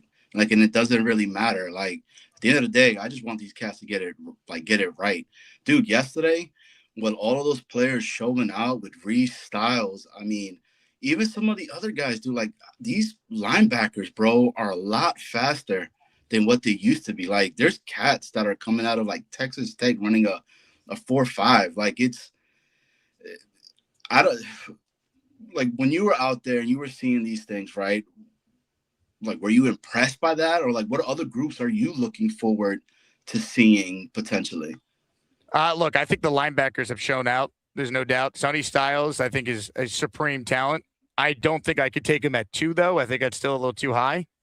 I would still take Reese over him, but he's impressive, man. I don't think he's going to fall that far, but if the Jets could move up and take him, I would. Yeah, I think I'm probably more sold on Reese at 2, right? Because of the potential, maybe him playing the Joker role, right? You could put him in different places or whatever. It's what we would need. But dude, imagine if Sonny Styles, if he drops to 16, like, do we go back-to-back picks at that position? Would you do it? Well, I don't think Styles would play. I don't think Reese would be a true linebacker in a 3. Like, he'd be rushing the quarterback. Got it. Cool. Yeah, 100%. If you could get me Sonny Styles and Arvell Reese in the same draft class, you do it. Like, I'm in. And then you still pick up Anzalone as the vet to help coach him up in the type of scheme that Glenn has and whatnot. Yeah, I mean, look, in terms of their scheme, like Anzalone is doing something completely different than what Arvell Reese would be asked to do with the Jets. Of course. So, yeah, yo, Jake, keep killing it, bro. You've been killing it with all that. Look, do not want no Mac Jones. That is a wild take. Giving up a second for Mac Jones, like, yeah, with Neil being like, oh, it's gonna cost $20 million for Derek Carr. Like, you could just get Mac. No, man, money. Who cares? It's Woody Johnson's money. It doesn't impact us. Trading draft picks impacts the Jets' future, especially if you're trading a premium pick on a quarterback who's likely going to be a 1-year starter before you draft a rookie in 27. Exactly. I think we got like 91, almost close to 91 mil in the cap this upcoming right now. Yeah. For us and us. So it's a lot, man. We have a lot of money to mess around. I hope they get it right. I hope Frank, and I really like that you stated that Frank is going to be the person that is going to have his fingerprint all over the quarterback. Tai Simpson told me Frank Reich was the one leading the meeting during the interview process. Like, on the board, hey, Tai, here's the play. You draw it up. What did you do at Alabama here? Taking them through some of the verbiage. Frank Reich was heavily involved in Tai Simpson's quarterback meeting with the Jets. And I could tell you this, that's the case for all the quarterback meetings that the Jets had with these players. And last thing, Jake, let me ask you this, right? If Drew Allar never gets injured and Drew Allar is in this draft class, right, pre-injury and all that, does he go over Tai Simpson? Based on his film from last season, he might, right? Because there were some thoughts that he would be a first rounder, but it wasn't a lock. I'm not sure, though. It's a good question. It'd be close. Yeah, and that's what I'm saying. So if you could potentially get a player like that, and if he's healthy, because that's the guy that I'm really looking at, right, in the combine to make sure he's good injury-wise, and he has the arm, he has the mold that Frank likes, why not? Take a swing at him, get your vet like we've been talking about it, man, your Marcus Mariota. If somehow Derek Carr does one, I don't know, man. I think it's a lot that we would trade for him, but get your Cousins and kind of go from there. But anyways, hey, Jake, keep killing it, brother. Appreciate it, man, and yo, let my man rest. He's tired, bro. He hears everything that you've been talking about him, Jake. Aaron Glenn, bro. So, look, Aaron Glenn dozing off for 10 seconds is where he gets his superpowers from. So I'm defending the coach here, all right? Again, 10 seconds of Glenn napping is like you or I napping for 8 hours. Hey, dude, and if he hits on number 2, number 16, 33, and 44, right, and we get day one starters that are just killing it for us, it doesn't matter, right? This guy is so good that he could sleep for 10 seconds and be rejuvenated that quickly. That's right. So Daniel Jeremiah's top 50 prospects as Aaron Glenn looks on for the Jets. Christ, superpowers sleeping. Aaron, wake up! Fernando Mendoza 1. Jeremiah Love, who we'll also see on Saturday here on NFL Network. I mean, look how alive he was, reinvigorated he was when he did wake up. All right? That's a coach right there, folks. One last call before we bring on a special live guest. We're going to get to everyone's calls who's on hold, so please stay there. I promise you're going to get on. But this man was up next. He's going on a cruise, apparently. So Ralphie Rocks, right before vacation, has called in. What's up, Ralphie? 20 minutes to the Uber, Jake. Going on the 80s cruise. So good for you, man. Yeah, thanks. I wish I could stow Beast away because he loves the 80s so much. Yep. I can't find luggage big enough to fit him, but if I could, I would. Because Quiet Riot's going to be on the boat, and Brett Michaels, he would love it. He will love it. That's awesome. Well, you have a good time. Yeah. Thank you. Back to football. So obviously, I like the trade. I like getting this cap space. I guess we're going to definitely get an edge at 2. So my Caleb Downs at number 2 theory is going to be out the window. What are the prospects of potentially trading up? Because maybe you can get a Downs or a Lemon package. You know, we have a lot of picks now. We have a lot of money. We're going to be active during the off season, I'm sure. To me, it makes me think we're going to go after Kyler Murray. We have cap space now, and then look for him. It could almost be like an NBA trade where you hardly give up anything, like a 6th or 7th, 6th round pick, maybe. I think he gets released, Ralphie. I think Kyler Murray gets released, and the Jets could get him for just money. If they take on his contract, Arizona better be attaching a premium pick to it if I'm absorbing that and letting them off the hook. That's the only way you do it. It's like, oh, we'll use our cap space as a weapon, as we've seen teams do in different sports. The NBA, that happens a lot. And it happened in football with the Brock Osweiler deal when the Texans traded Osweiler and I believe a 2 just to get rid of that contract and sent him to Cleveland, where Cleveland was tanking and they absorbed the cap hit.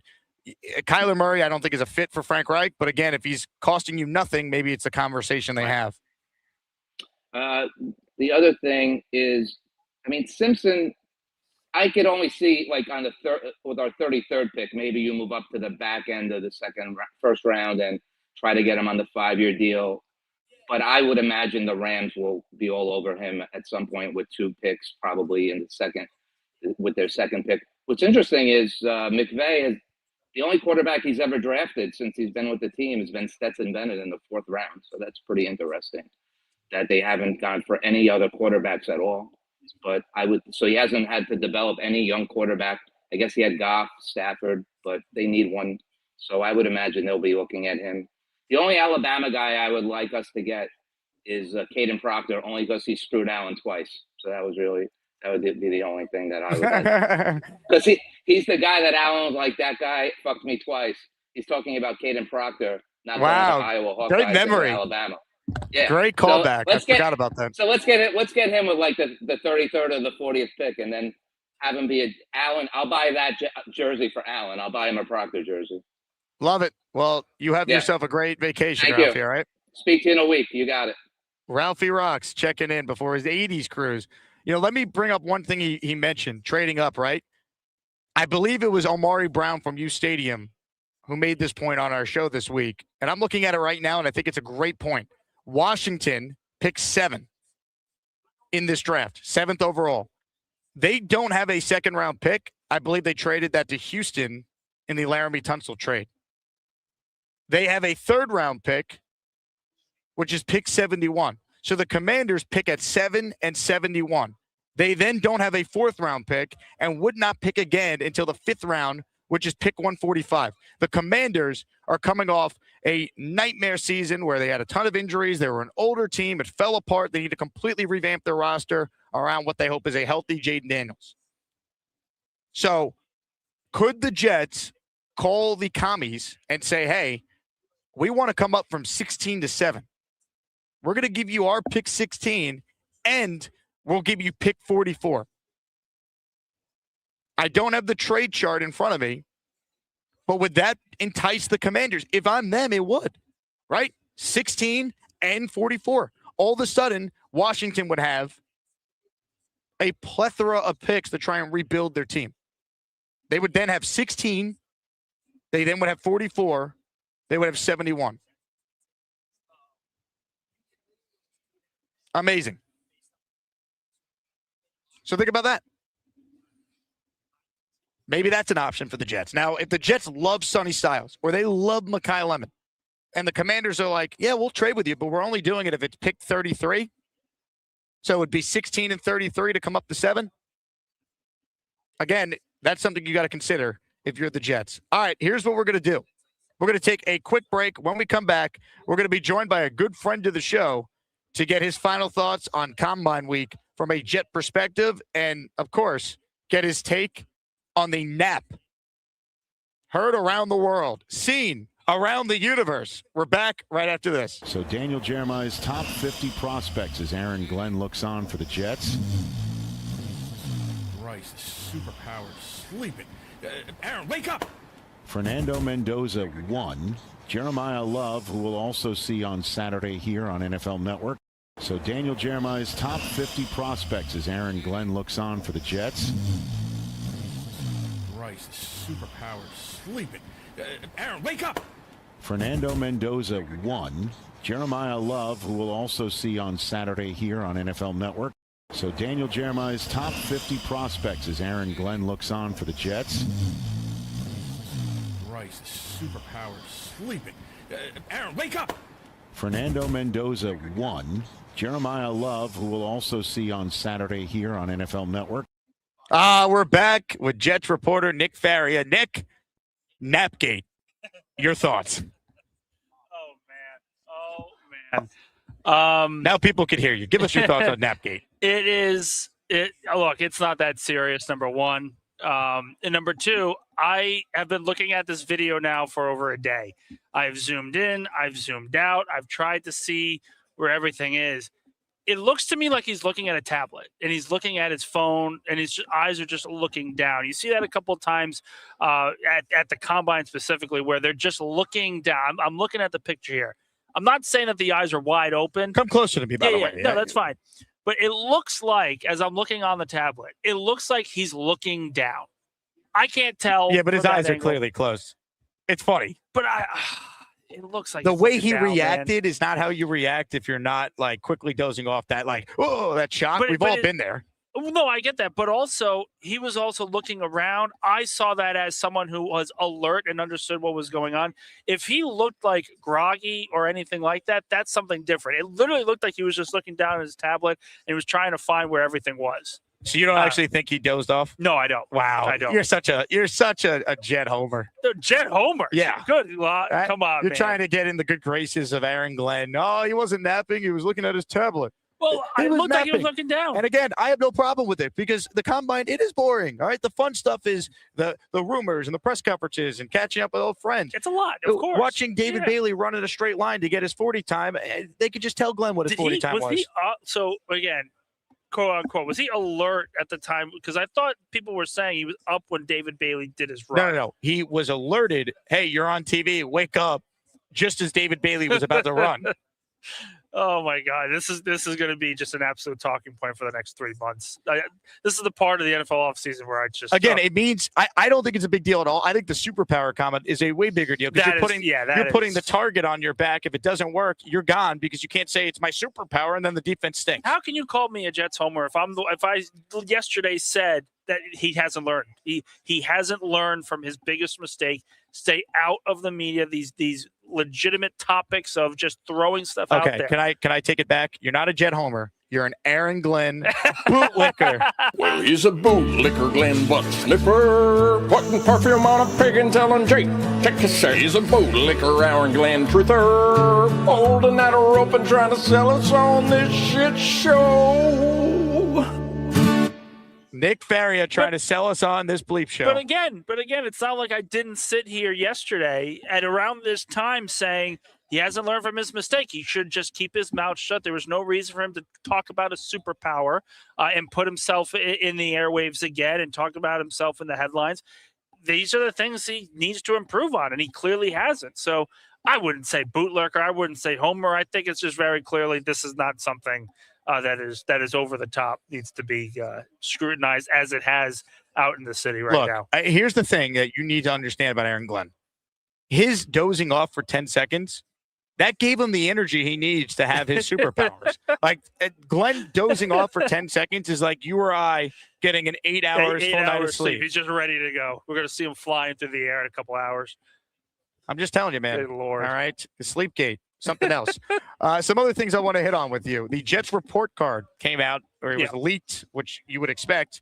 And Woody Johnson's grade went from an F a year ago to, as you'll see on the screen, went to a B. Team ownership, a B. So Woody Johnson, who was the owner spearheading the NFL to basically get the NFLPA through legal action to no longer publicly release their report cards, even though we all know it will still be leaked to a reporter who will put it out there. Everyone knew that was going to happen. Woody Johnson, an F a year ago, he's up to a B. Muji got an A-. Glenn got an A. Team travel for the Jets, B+. Banjo, A. DC, I don't know how Wilkes gets a B+, kind of invalidates the list.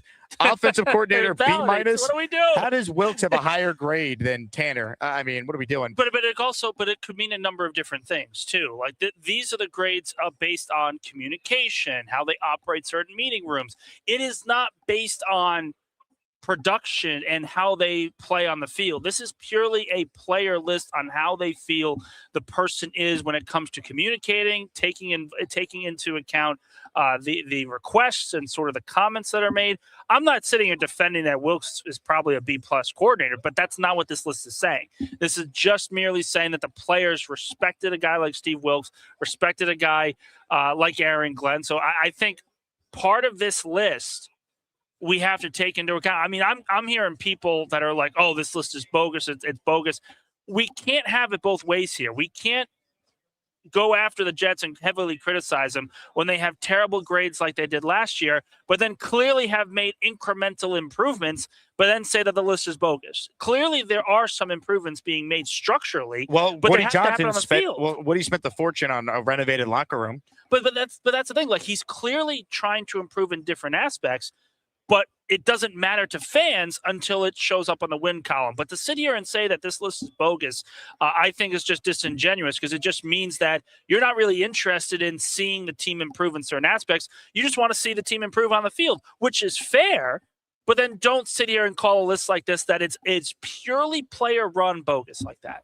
I just think it's hilarious that home game field, this is not, home field advantage, Jet fans. This is strictly talking about the MetLife turf. Yeah, it's F-. But I think we all understand that part. And that's a very fair grade. The MetLife turf has changed a lot of careers to this point, and it's really unfortunate because the way that I understand it, the World Cup is coming to MetLife, and they're bringing in grass. There's no reason why this can't be the case for Jets and Giants games. Well, the Jets and Giants will tell you, whoa, since we both play at the same stadium, there wouldn't be any time for the grass to get a week or two where it's not being played on. If the Giants have a home game and then the Jets the next week. Works for the Rams and the Chargers. No. Come on. It works. If it works for the Rams and Chargers, there should be no excuse. And again, I will defend the Jets for the second year in a row. Their facilities are incredible. Last year they got bashed for that.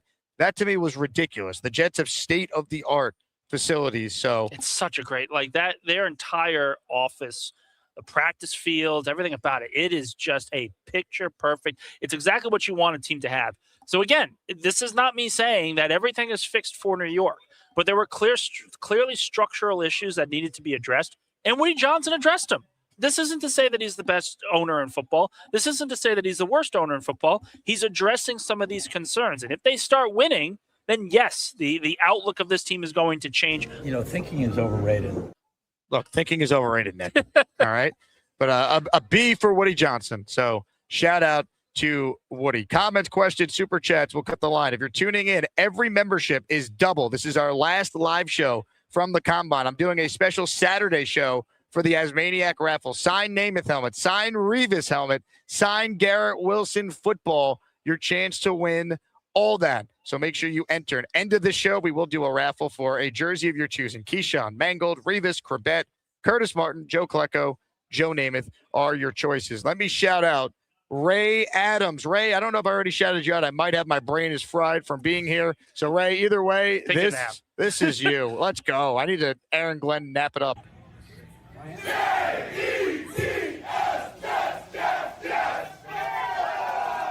Ray, you are in for 10 because everything's double. Christopher's in for 2. He became a channel member. Thank you, Christopher Leon. Eric Kelly with a super chat. Can you imagine if we pass on Bailey and he's amazing? All we're going to hear about is Glenn should have been paying attention to his performance. Who cares, Eric? Imagine they pass on Reese and he's amazing and they took Bailey. Yeah. Get the pick right. Again, Glenn dozing off slightly for David Bailey's 40 time when you just need the number of how fast he ran. That's all that matters. And again, Glenn needed to recharge. When he dozes off for 10 seconds, he then gets 8 hours of sleep. I wish I had that superpower. Look, I will say this. A player's future success in the NFL is not based on his scouting combine 40 time. We've seen plenty of times where players have an unbelievable 40 and they go into the NFL and then they really struggle. So this is not the make or break moment. It will not be in a month or two. I do think right now, if I were a betting man, it's still probably Arvell Reese. But I know David Bailey's combine. You were there yesterday. Did you nap it all, 1 and No, 2? no. What was it like? I know this is your first time at the combine for the drills. What was it like to actually be there? It was incredible. And my family was there as well. We were able to sit together and kind of go through everything.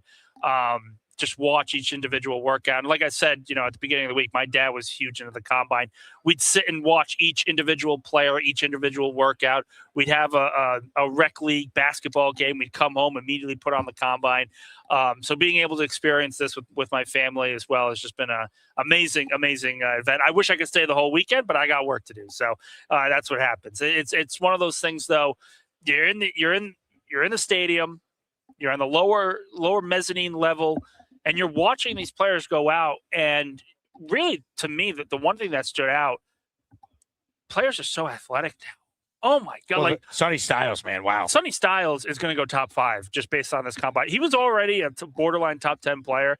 I think this performance is going to put him in the top 5, and it is insane how good he was. But to think about it, there wasn't a single linebacker yesterday that ran a sub 4.7. Everything was 4.6 and higher. It was absolutely insane, the athleticism that these guys play with. And, of course, we mentioned Arvell Reese. We mentioned David Bailey. I don't think the Jets are going to be disappointed with either selection. Bailey or Reese are plug-and-play day one players. Comments, questions, super chats, cut the line. Veterans Jet fan says, Faria fell asleep with that black hair dye in his hair. You don't dye your hair, do you? Of course not. Black hair dye. Yeah, I was like, I don't think Nick dyes his hair. Absolutely not. But listen, man, I'm Portuguese. My hair has been the case, and of course, it's falling out. But that's hereditary. It's what happens.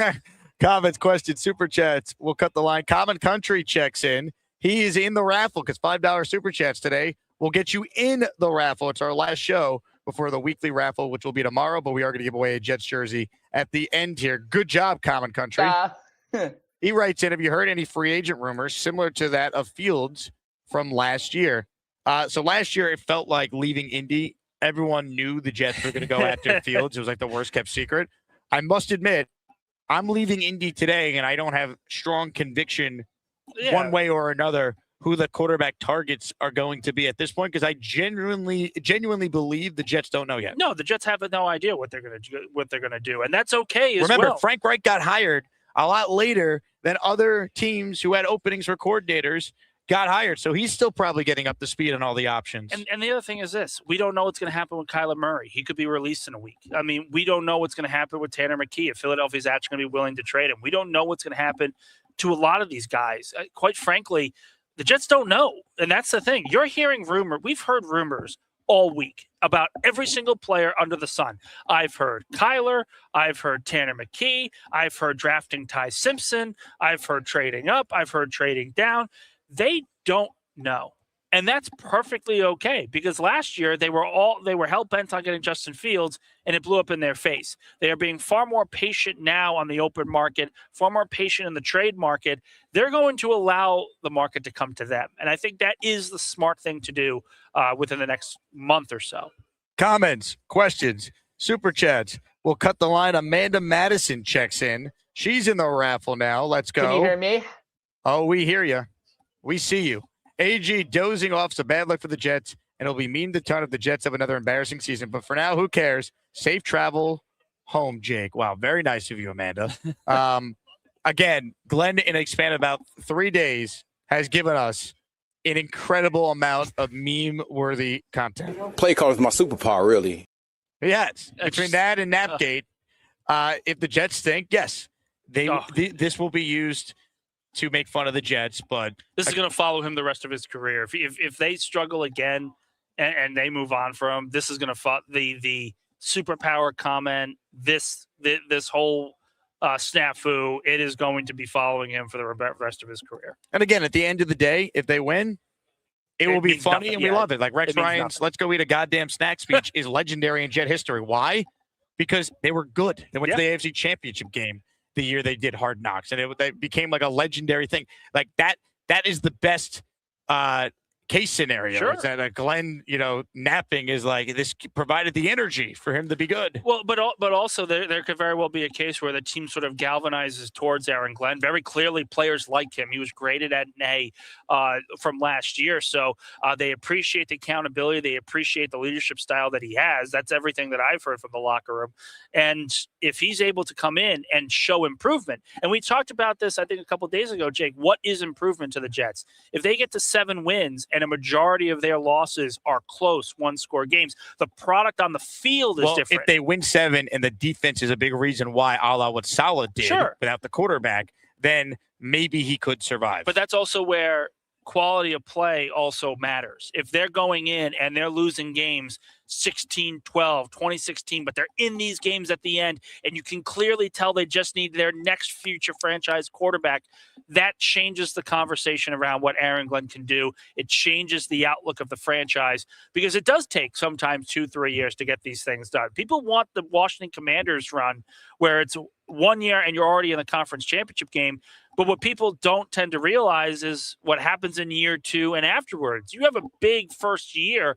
It's really hard to replicate that. If you're building progressively, that is where you see the long-term trajectory. I guarantee you right now, the Washington Commanders are not exactly that confident right now in their coaching staff after last season. That was a disaster. And it was all based on the fact that they hired old coaches, they brought in older players, and all of them got hurt, and the coaching staff regressed, and their quarterback got hurt, and all those things together kind of look back and say, well, yeah, you had a great year. You went to the conference championship. It's the best year you've had in decades. But then the very next year, you were one of the worst teams in football. Yeah, I think that's fair. But there's also like the Denver example where Sean Payton took the 5th quarterback that year. Year 1, he was there with Russell Wilson. He went 8-9, then got his quarterback, made the playoffs in year 2. Year 3, they're in the AFC Championship game. Would have been in the Super Bowl if Bo Nix was healthy.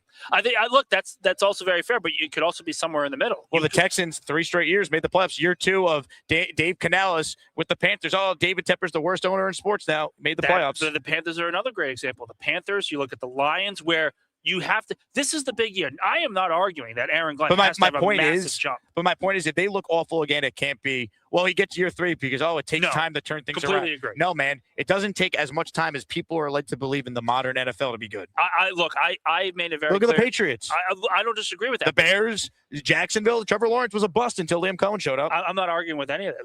What I am saying is I think it's fair for them to give him that second year. The third, this is the year where you cannot go 4 wins. You cannot get 5 wins. You have got to show progression, not just in the win column, but in quality of play. If you get wins like they did against Cincinnati last year, where it was just weird stuff happening game in and game out, and that's how you're able to do it, and you finish 6-11, 7-10, it's a hard conversation to bring Aaron Glenn back. But if the quality of play is improved and the win total has improved, and you're clearly seeing, okay, they're building something, we're getting to that point, the argument makes it a little bit easier for ownership and for the organization to keep them. Comments, questions, super chats, cut the line. Nick Faria is with us here. If you have any questions about the Jets this week, Nick is certainly one of the guys you want to talk to. Let's see. M123 wants to know, did I buy Nick blue cheese crusted steak?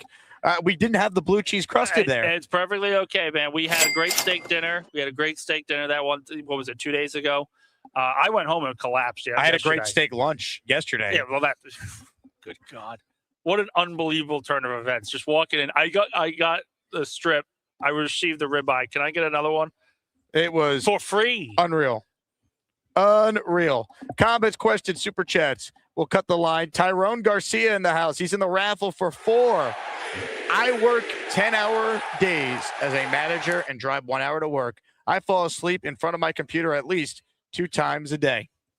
Again, we've all been there. The combine, I know some football nerds love it. I get it, but they're running in a straight line. I'm defending Aaron Glenn here. All right. His superpower is in 10 seconds of dozing off. It's 8 hours of sleep. I still think he was looking down. He was not looking down. You could zoom in and see his eyes are clearly shut. I was zooming in, and it looked like he was clearly just looking down. And again, I'm not saying that his eyes weren't drooping, but very clearly it was like, okay, he's looking at his tablet. He's looking here, looking there. I don't know. Dude. Looking at his tablet. He might have initially been looking at his tablet, but his eyes ultimately were shut. They were closed. You could see it. Look at this. You could see it. Those You eyes see are the closed. tablet right there. The eye trajectory is clearly he's looking down. Look at his eyes. Then they open. He blinks. You see the full blinkage. Look. Ready? Here we go. Watch this. Little slow-mo here. This is like NFL replay. Right there. Right. Boom. But whoa, hold on. You don't see the blinkage. You see his eyes slowly come up. Watch it. Watch it. Here we go. Come on. Oh, man, come on. The slow motion's telling me he's looking down. Because normally if you're like snapping back into reality, you see like the eyes closed, but you see the blink. But he had that jump that you do when you're like, like we've all been there. You wake up from a nightmare. We've all had that. After the eyes were already like clearly up top looking at the field. He just wasn't looking at the field to start. I've never seen a man more asleep. But again, I don't blame him. Look, we've seen plenty of coaches fall asleep at this thing too. This is not the first time No, that's happened. I don't. Again, you want to criticize Aaron Glenn? He went 3-14 in his first year. That is, yeah. He started 0-7. Started the combine with play calling as my super. I can't believe that was the start today. I can't believe that was the start to the press conference. Just this is my superpower. Ladies and gentlemen, Addison has checked in, host of the highly acclaimed Addy Show, been a channel member for 23 months. He says, "Don't talk about someone losing hair, or there'll be hell to pay." Dun-dun-dun. I can't get excited for any ball joke. It's coming. I've made peace with it. It's happened. Ball is in. Well, you should just go for it. Why not? My wife will not allow me to. Really? My wife is like, you will let you when it happens naturally, then we'll do it. Why not? Bald looks good. We've had some callers like the great Chuck Wagon decide, with some encouragement from this community, just go bald. Listen. You got to take it up with Britt. That's all. Britt, I know you're watching right now. Let this man just be bald if he wants. I think it will look good. Chat, should Nick go full bald? Should I run a poll? It's going to be like 90-10. But would you do it if she gave permission? Yeah, probably. Yeah, I think it will look good. But here's the other thing. But this is my wife. If my wife's telling me no, you look good as it is, I'm not fucking changing anything. Excuse me. But I'm not changing a thing. I don't want to change if my wife is not going to be on board with that change.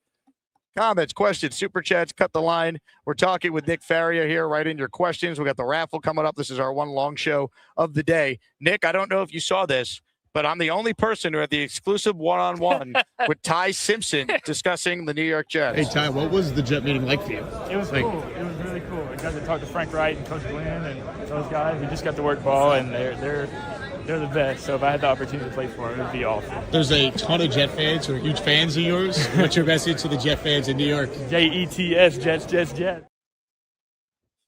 So listen, it's a great interview. But are we going to play the clip at the podium? Jets. I heard that, and I heard pick 16 of the New York Jets. Oh, I heard pick 16. Jets. That was unprompted. He knew the chant. And listen, he knew the chant. I mean, everyone knows the chant. Yeah, It's sure. one of the most famous chants in sports. Sure. I will say, right now, the Jets are going to be in the conversation of looking at quarterbacks. They've met with pretty much every prospect out there. This feels like absolute possibility at 16. I think if Tai Simpson comes out and lights it up at the combine and has a really good workout period, I think the argument, he's already going to be a first-round pick, but the question is he going to go in the 20s to a team like Pittsburgh, or is he going to go in the teens? I could see a situation right now happening where if he lights it up tomorrow, he could be the 16th overall pick to the Jets. As much as I appreciate him taking the time to talk with me, I still would not take him at 16. I would much prefer, if the Jets are going to do it, they do it at 33 or don't do it at all.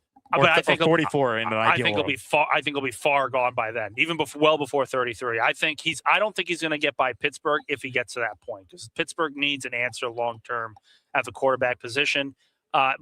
So the other piece is this, right? I would agree with you and say if you're the Jets, you take a receiver before the quarterback this year, because you're essentially just telling yourself, listen, punt the quarterback conversation in 2027, whether it's Kyler, whether it's McKee, whether it's Brissett, whether it's any one of these guys, punt the conversation in 2027, surround the quarterback with top talent right now. I will tell you, the one guy I spoke to today as part of the podium, Mekhi Lemon, the USC kid, absolutely awesome. He was talking about wanting targets and balancing wanting targets and also being a team player, learning how to block. It blew me away because he literally said, well, you look at Amon-Ra St. Brown, sometimes he's not going to have 10 catches, 11 catches, but he's going to do the things that are needed to help his team win, whether that's blocking downfield and opening up a hole for a big-time score, whether it's taking a double team and allowing Sam Laporta to be open for a touchdown. Does all the things right that you want to see from a team leader. The fact that you had a rookie coming in and saying, I'm going to do whatever they want me to do to help this team win. My job is to win football games and help these teams win. It doesn't matter if I'm getting 10 or 11 touches. That is significant because you rarely see that today in the National Football League.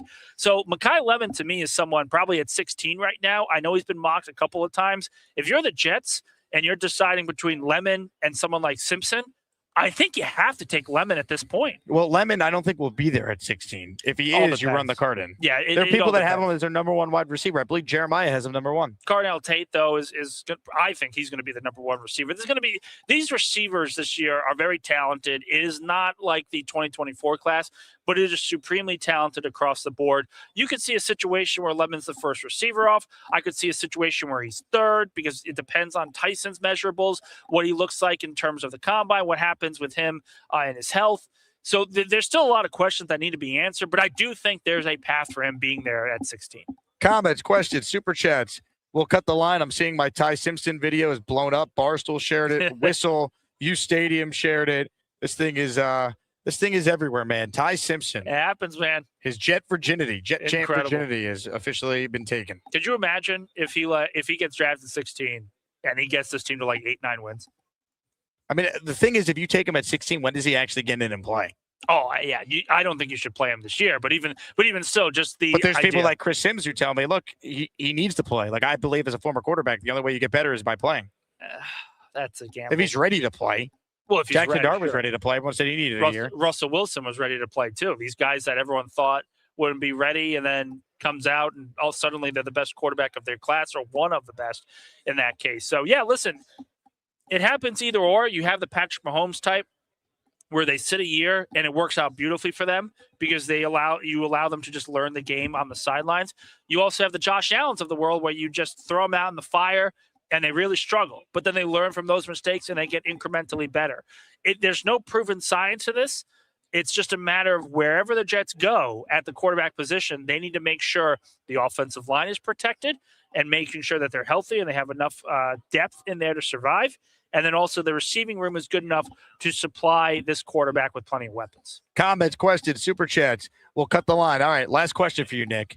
The New York Jets, if the draft was held right now, they select who at 2 and who at 16. So I will say right now it's Arvell Reese at 2, Mekhi Lemon at 16. And you actually think Lemon makes it? I think he makes it. And the other reason for it, we could be getting a historical draft for Ohio State. 4 players in the top 10. That is on the table here. And then when you think about all these 4 Ohio State guys, and then you think about Love, the running back from Notre Dame, and then you think about Tyson, and then you put in Fernando Mendoza, and then you think about all these other guys. We haven't even gotten to the offensive linemen yet. There is a path here that I think Mekhi Lemon gets to 16. And I will say, people were arguing with me about Olu Fashanu back in, 2024? They didn't think Fashanu would be available at 10. And he was there.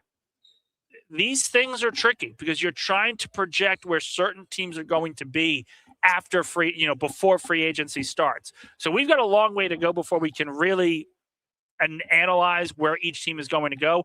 I do one mock draft a year, and it's the day before the NFL draft. For that particular reason, there's just too much information that we don't know right now. There's too many variables we're just predicting at this point. But right now, if I'm a betting man, if I'm making that prediction, Lemon falls to 16, Reese is taken at 2, and you're looking at arguably one of the better first-round drafts for the Jets they've made in a little bit. Remember when you said Fernando Mendoza gun to your Happens, head? Man. Wasn't going to go number 1? You'd be dead right now. I am dead. That's you're talking to the ghost of Nick Faria. It's over.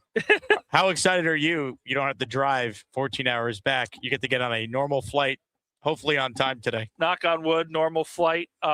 It's going to be so liberating getting home within a 2-hour window, man. It's just I'm never doing that again. I talked to Brittany about it after the next day, and she's like, "You are never doing this again." I said, "Oh, you don't need to tell me. My body is sore. My mind is tired. Just not good all the way around." Nick, appreciate you hopping on Of the show course, this buddy. week. Love your coverage. Tell people where they could find it. Yeah, Nick _ Faria 1720 Jets X Factor. You guys all know the gig. I'm here every week. Obviously, Jake, just appreciate you giving me this platform to talk. It's been a great experience. A lot of stuff that's been going on, and certainly an intriguing time to be a Jets fan. Not just because you're going to come away with probably the best non-quarterback in this draft, but you've got a head coach that really, no matter what he does, he's going to be in the media one way or another, baby. Man, he's got superpowers. Come on. You know this. Ladies and gentlemen, he's Nick Faria. My name is Jake Asman. Short break. We get right to your calls on the show.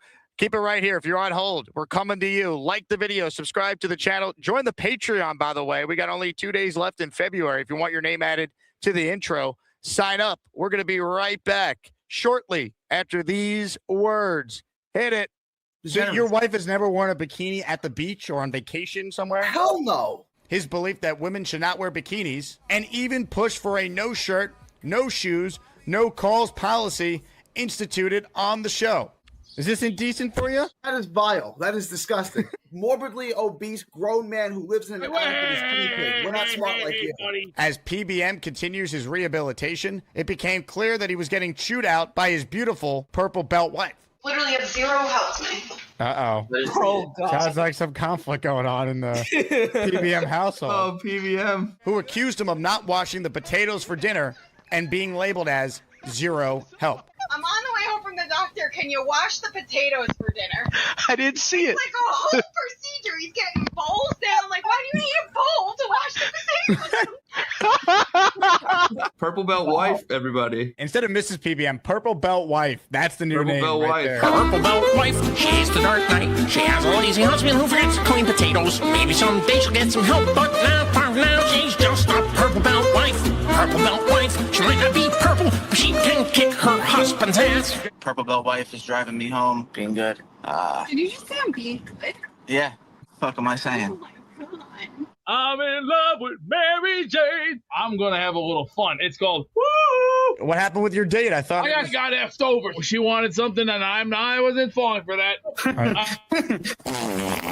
Yes. Beast, not shockingly, did find himself embroiled in further controversy when he announced he weighs exactly 259 pounds, yet refused to get on the scale that Gator bought him to prove it. Beast, we got to see you on the scale. I want to see how much you weigh. How much do you think he weighs? I think he's at least 290. And he's a big dude. Yeah. Even though he is a 16-year pro in cooking, 16-year pro in cooking. has an IQ of 140, That's why I got a good IQ of 140. and carried a 3.2 GPA, it didn't make a lot of sense for him to turn down offers of $100, $300, and even $1,000 to step on the scale and prove his weight. Beast, 319 and a half. Explain your weight. You all have pissed me off so hard. I am a straight 259. This is where I'm drawing the line. 259. 259. Because this is really getting nowhere. Did you get your blood pressure and weight mixed up? Maybe it's time for me to leave. Beast, you got to move your mic that's not plugged in. This is why I got common sense. Are you excited for this show with Coach Cho? After debuting his first show with Shania to the Chosen Ones, Cho was flying high and even made it clear that his podcast doesn't go long term. He will always have a future in modeling clothes. I would recommend that you add a profile picture to the Instagram account here, because I just went to your account and this is what it looks like. Yeah. Big Cho later in the month was called a chump by Georgie in the chat, which turned out to be quite the controversy. Big chump. He wouldn't say that October 18th or 19th to me. Get his ass. No, I'm in a bad mood now. I'm an expert in martial arts. I wouldn't even have to use that. I'm laying down chilling, man. He's need my wallet. At this point, the Summer of Charles is a runaway train that can't be stopped. When's the next Batman movie? Probably around 2027, 2028. Excuse me. As Charles continues to navigate the unemployment waters, J-O-B, job. He made sure to let everyone know he's getting in his power naps to keep himself fresh for any opportunity that comes his way. People think I don't want to work, which is not true. I just had a bit of a nap not too long ago, too, so that didn't help. Love it, dude. Charles also showed off his gracious hosting skills when he welcomed 3 legends into his bachelor pad: Addison, Rick Kent, and Nick Shine. How's the squatty potty? I've been using it in a while, but it's good. There it is. He gets things out of the closet with the squatty potty. The squatty potty's in the hallway, ladies and gentlemen. Even after Nick Shine stepped on and snapped his squatty potty, Squatty potty man just went down. he didn't bat an eye and kept his anger in check. Controversy does continue to dog Charles, as he was accused of taking yet another dump on a show when he called into my program with his camera off. Hey, Jake, how are you, buddy? Where's your camera? I'm busy right now, but I'm... What do you mean you're busy right now? You know what? I'll get back to you. Are you taking a dump? Oh, he dropped off. That's exactly what that son of a gun was doing. Were you taking a dump on my show, Charles? I was lying down, then I went off camera to go to the bathroom to clean myself up a bit. What do you mean clean yourself up? Classic Gorman calling from the shitter, folks. I knew it. Charles Gorman, ladies and gentlemen. Fanny pack. What's it say? Champion. You keep the fuck out. Excuse me. Will Charles Gorman be a champion in Asmaniac Madness here in 2026? Welcome back in, everyone. Make sure you are subscribed to the channel. Again, we've gained a ton of subs this week. I'm grateful for the audience. I think the content from Indy has been outstanding. We're at 44,139. The goal is to get to 50K by week 1 of the Jet season. I think we could do it. I have faith we could do it. And I know Asmaniac Madness is certainly going to help provide great content. Selection Sunday is upon us. It is this Sunday. Join the Discord if you're one of the callers in the tournament, so we could message with you directly on when you will be matching up against your round 1 opponent.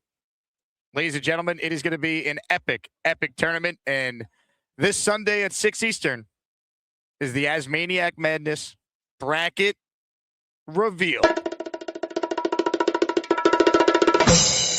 Get ready. Sunday at 6 Eastern. We will see you there. Things are happening, folks.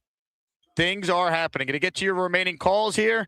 Last show from the NFL Scouting Combine. We'll have some interviews dropping on the channel this afternoon. Connor Rogers, Chris Sims, among the guests that I have spoken to, that I've yet to release the conversation with, and both were incredible. FPP writes in, please play the Tai Simpson video for Tank for Tai.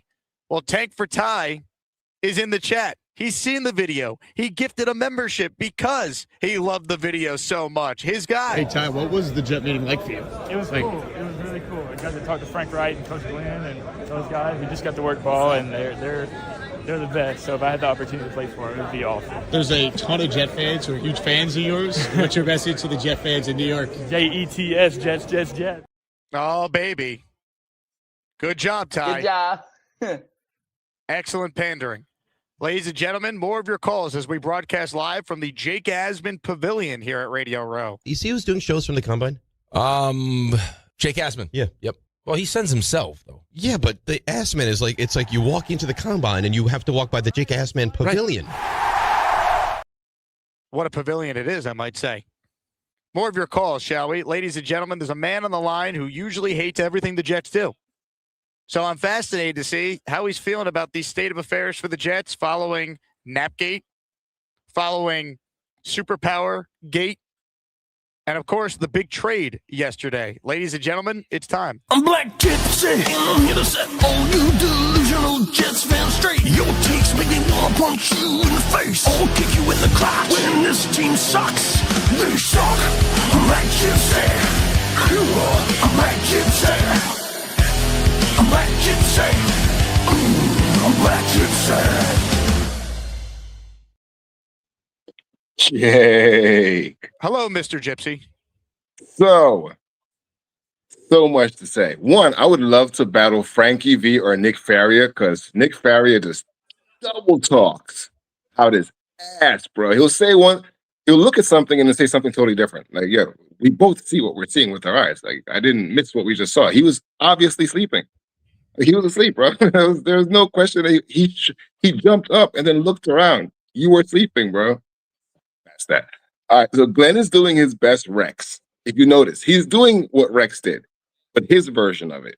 So, like, it's interesting to watch because what the trade yesterday was a good trade for one reason.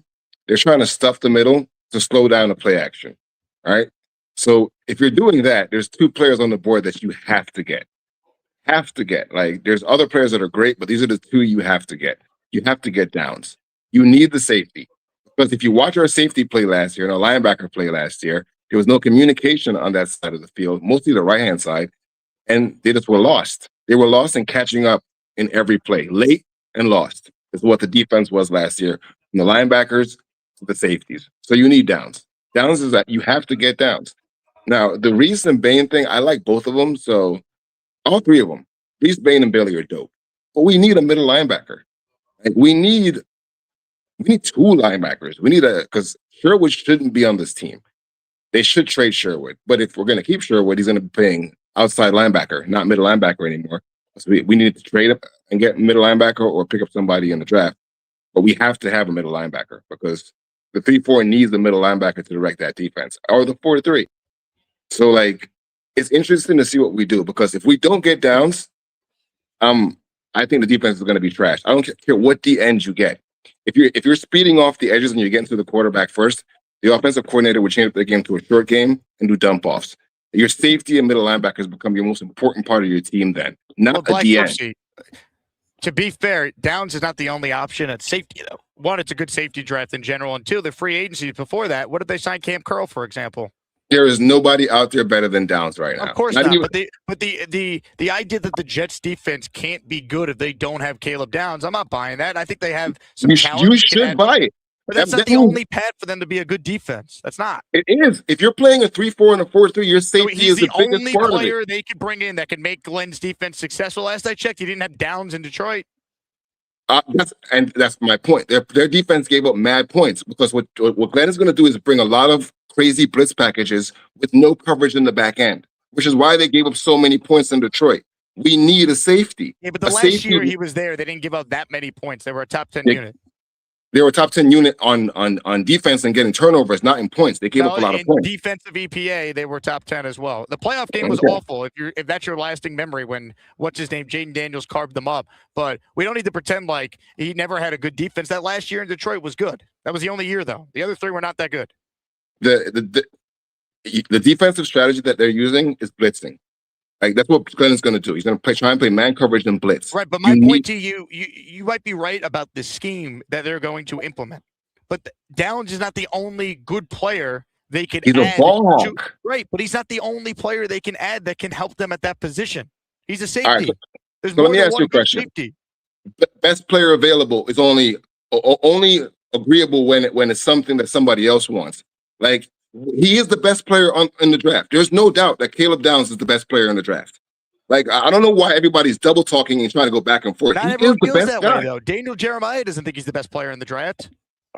He's a ball hawk. Guys that can read and run to the ball. Think he's the best player in the draft. He thinks Arvell Reese is. Arvell Reese is definitely not better than Downs. Like, but that's your opinion. Everyone watches the same film and combine stuff and informs a different opinion on who the best player is. I love Downs. I don't think that if the Jets took him at 2, it'd be devastating by any means. But I'm telling you, if they took Reese at 2, there's still a way for them to have a much better defense with other safeties they still could add to their team, whether that be in free agency or other players in the draft at the same position. How valuable is Troy Polamalu, Ed Reed, and Dawkins to you as players? Again, if he's that good, then yes, obviously they should take him at 2. But you don't know that. You're just saying that. You don't know. You thought Brady Cook was going to be good. I wanted Brady Cook to be good. I said there's some talent there. I never said he was good. Like, don't double mix my words. I said I wanted him to be good. Downs is a good player. And if you can't said read Brady that, Cook was going to be better than what we saw from Tyrod. And, well, how is that different? Tyrod came in the game and threw like three interceptions and had like 2 touchdowns. Like, there wasn't much of a difference between Tyrod and Cook. The offense and the offense. Come on. There wasn't. There wasn't. Like, your interview with Tyrod when you were at whatever the thing was last time. I understand you have to be professional, but it was so much nonsense in that interview. Tyrod played horrible. He played horrible. Played horrible. He played like a backup. He won a game. They won a game with him. He didn't win a game. Special teams won a game, bro. No. Special teams didn't win that game.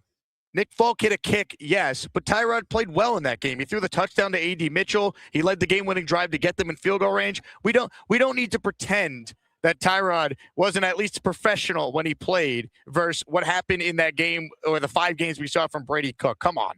Brady Cook was horrible. Like, I can admit that Brady Cook was horrible. Was not horrible. He was historically inept. He was wasn't horrible. good, but he was not that bad. Tyrod will get a job in the Tyrod league. wasn't good. So, like, for an experienced player to come out and not play good, I'm not going to give him credit for just being average. He wasn't good at all, bro. December 7th, 2025. He has the receipt. You said Brady Cook is going to be a good quarterback.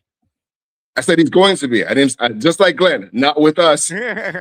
not with us. I because never said when. You know what I mean? Tanner was a bad OC. Like, he was. Frank Reich, it's hopeful because we've seen him do stuff, but he's also not great. So to put all this hope on Reich is like, I'm still at 5 wins for next year. And why I say Downs is so good is if you're playing a 3-4 and a 4-3, your safety matters a lot on play action. The Jets were the worst team against the play action in the league.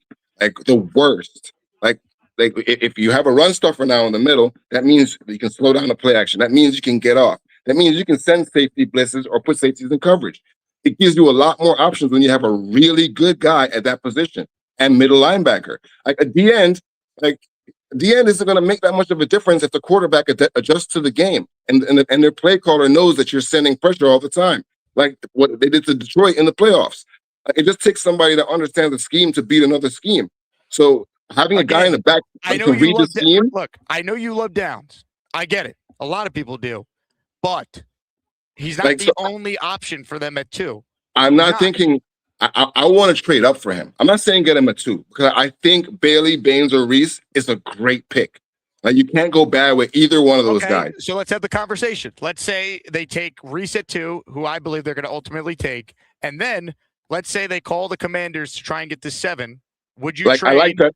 I like that 16, idea. And I'm going to say 44, 16 and 33 to get Downs. Yeah, I definitely would. Okay, That's so two players in the league. Then. Because again, I like the player as well. I'm just telling you, if they don't take him at 2, that doesn't automatically mean they can't have a good defense. That's not true. I'm not saying they can't have a good defense. In the league that run a 3-4 that don't have Caleb Downs as their safety. They don't, and they give up a lot of points. And for a team that already gives up a lot of points off play action, we need somebody in the back that can read a play action. Okay, but someone like Cam Curl in free agency could also do that.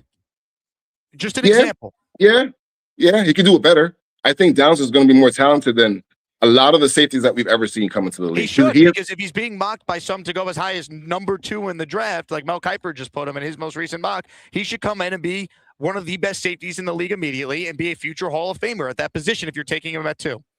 He's a ball hawk, bro. You don't come across ball hawks a lot. Like, the last ball hawk we had in the league that was a true ball hawk was Palomalu.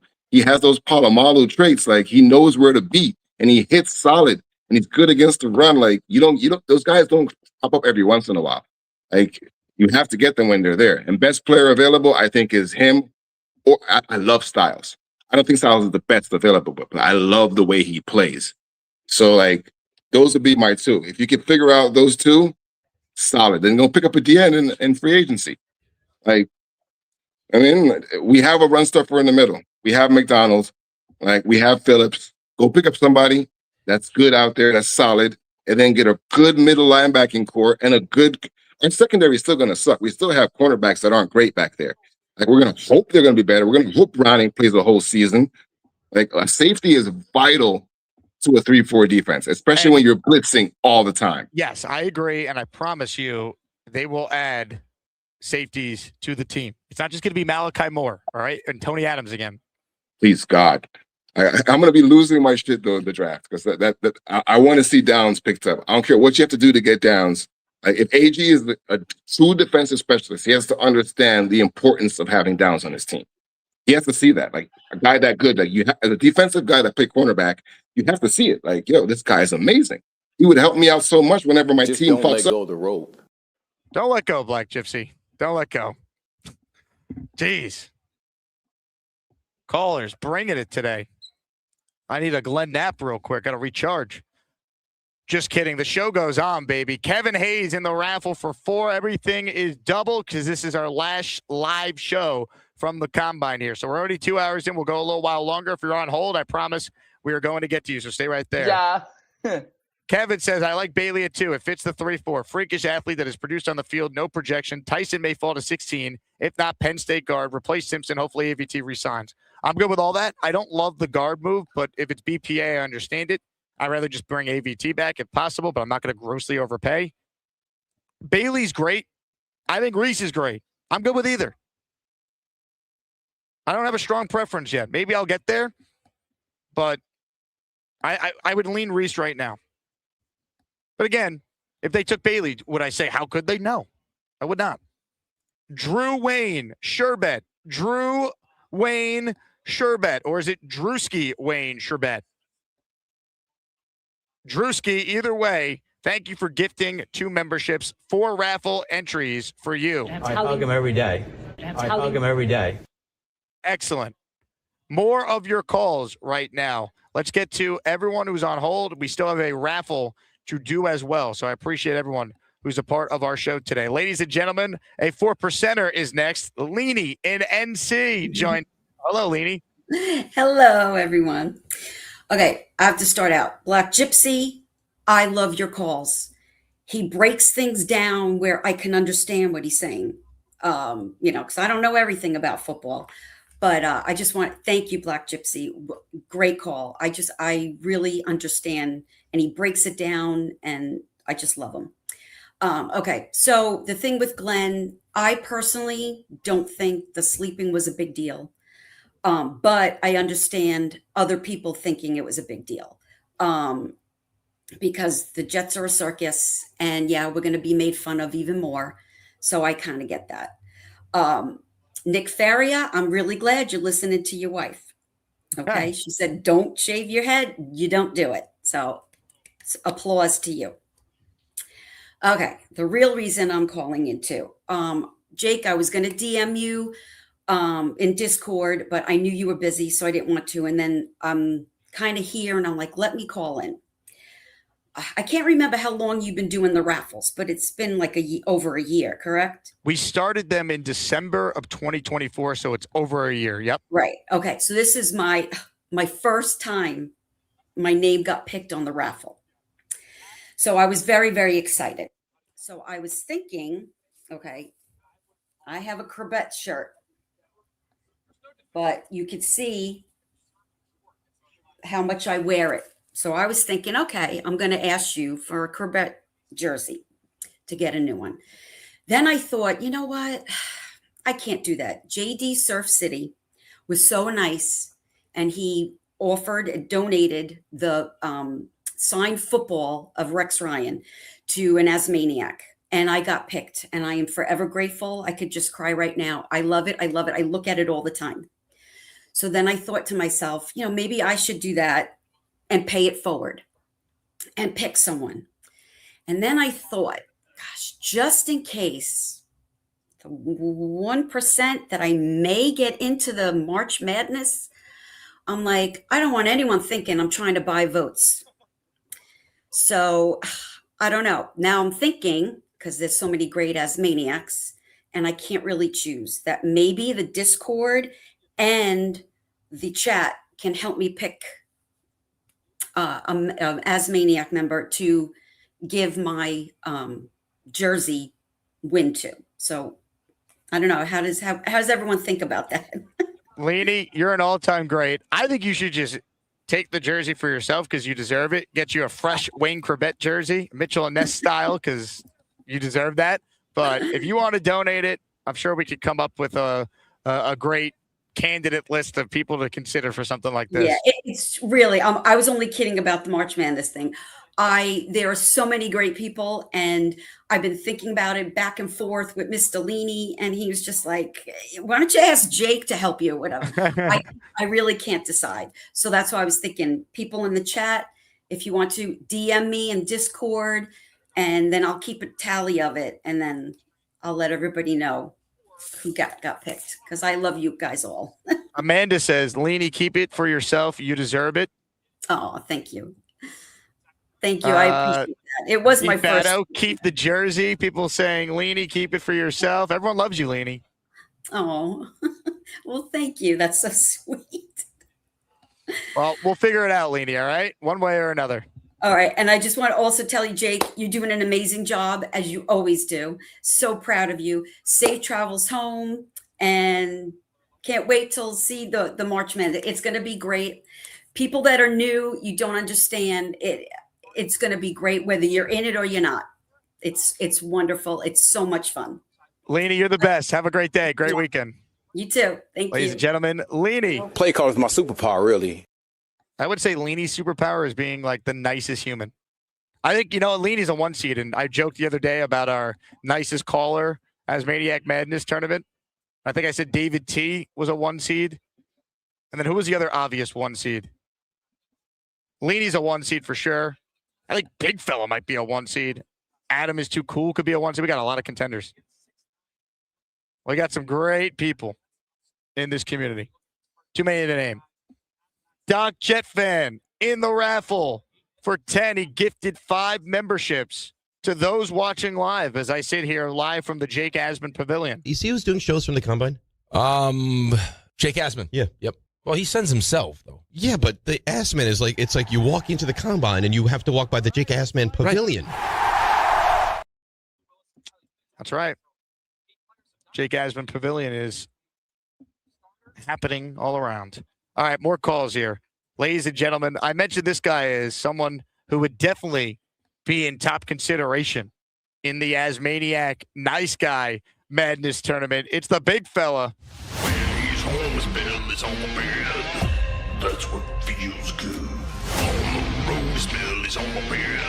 In a dirty hotel room. He calls the show, his bell is on the bed. He's just more comfortable. He got a beard, loves the jets, super jets. Where's a big fella? Sleeps alone. There's no room on his bed. Where's a big fella? Hey, what's up, man? Big fella. Hey, Nick Faria is full of shit. He was sleeping, bro. Oh, he was 100% sleeping. There was no tablet. He wasn't looking down at a tablet. That's bullshit. And also, the that list with the ratings for the Jets and Woody Johnson, that's bogus. That is totally bogus, dude. How does Aaron Glenn get a better grade than Darren Muji? That makes no sense. How does Steve Wilkes get a better grade than Tanner Engstrand? Yeah, they fired Wilkes. They fired him. He didn't make it to the year. And Aaron Glenn, he gets an A. He called 2 fake punts on 1 series, bro. How the hell does he get an A for being a coach? I don't get it. Couldn't answer that. I saw Sonny Styles yesterday. I saw him at the Combine, his workout and everything. He's my number 2 now. But I don't think we're done trading with Tennessee, to be honest. I think we're going to move down with Tennessee. We're going to entice Salah to take Reese at 2 or whatever, and we're going to pick up some picks. That's what I think, because we've been trading with them a lot, and Salah needs an edge, and I think if we gave him the choice and we moved down to 4, we could get some picks for that. What do you think? I'm interested in the player. It's going to depend on the cost, though, right? What if Washington's like, yeah, we don't have a lot of picks, but we're drafting an all-pro. Screw it. We don't want to make a deal. Yeah. I mean, I think I really think we need Sonny Styles. Give him the green dot. 10 years starter. You take him at 2? Would you do it? Hell yeah. All right. Hell yeah. I'm actually going to Columbus on Saturday. I'm going out to Ohio State on Saturday for a college visit. And I'm going to pick myself up a Sonny Styles jersey out there. And Ohio State's recruiting you, big fella? They're recruiting my daughter. So, yeah, we're headed out there on Saturday. Going to go out there, check everything out. And see what's up, because Sonny Styles, he missed 1 tackle all year. Okay. And that was against Mark Fletcher, that big bastard from Miami. So we have to be able to take this guy. This guy, I just feel him, and we have he'll open up Will McDonald. He'll get everybody in He'll get everybody in place. I think it would be fantastic. I really do. I think he's the guy that we need to go after. Bane, yeah, short arms. He's comped to Melvin Ingram. Melvin Ingram's a really good player, so I wouldn't mind him. He's probably not a fit for the scheme now that we know it's truly like a 3-4. Again, if he's there at 16 and they took him, arms be damned. I have no problem with it. Oh, 100%. And Reese, we don't know if he could be a tweener. We're not sure. David Bailey, I saw something yesterday where his bend during a drill wasn't really great. Again, we overthink this stuff. Exactly. Watch the tape. Watch what they did when the games mattered, and these guys were all outstanding. Exactly. No, I agree. But Sonny Styles was great too. He was really great last year.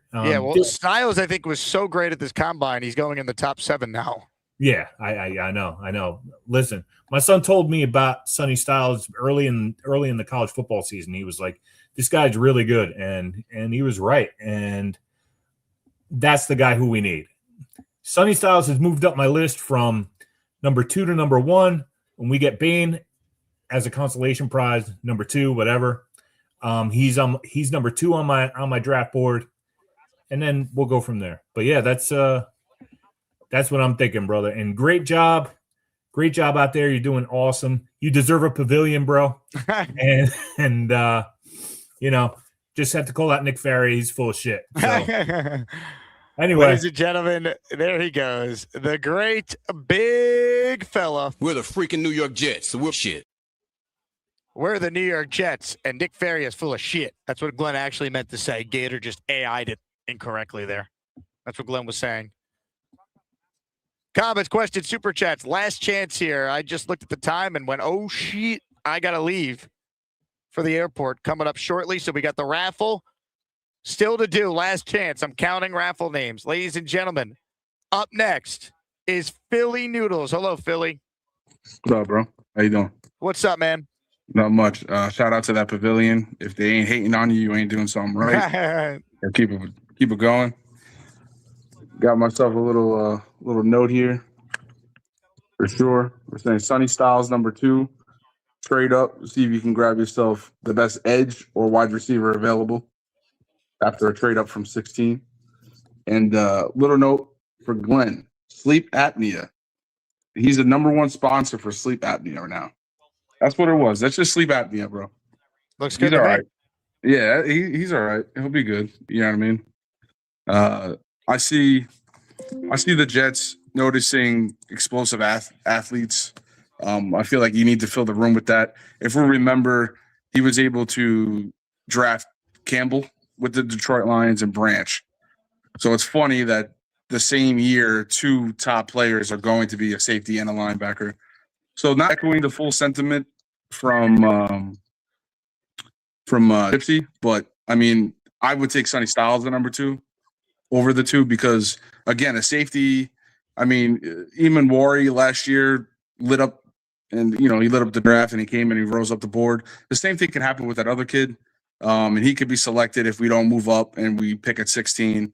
I forget the other kid's name right now. It's lost me, but I say Sonny Styles. If your comparison's like Fred Warner and beyond that, that's a generational talent as well, and he's lighting up the draft. And I think he now rose up the boards because you're going to have a bunch of guys moving at fast speeds of safety, at different tiers, right? I mean, he might be not even the fastest guy on the field, but when it comes to a linebacker standing out that far at the draft, you can't help it but go and grab him. You know what I mean?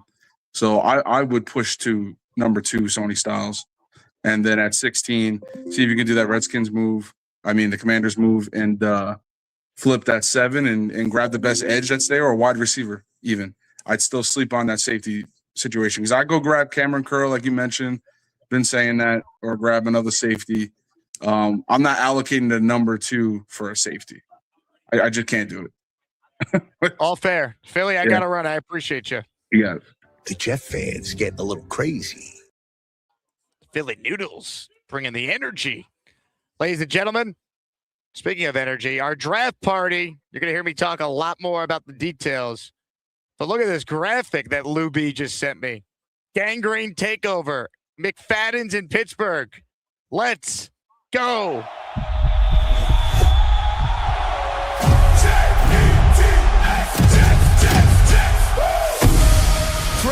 2026 live from Pittsburgh. Jets Nation on the clock. Gang Green take Fat McFadden's day and night draft party, hosted by the Jake Asman Show. Thursday, April 23rd, doors open at noon. Let's go!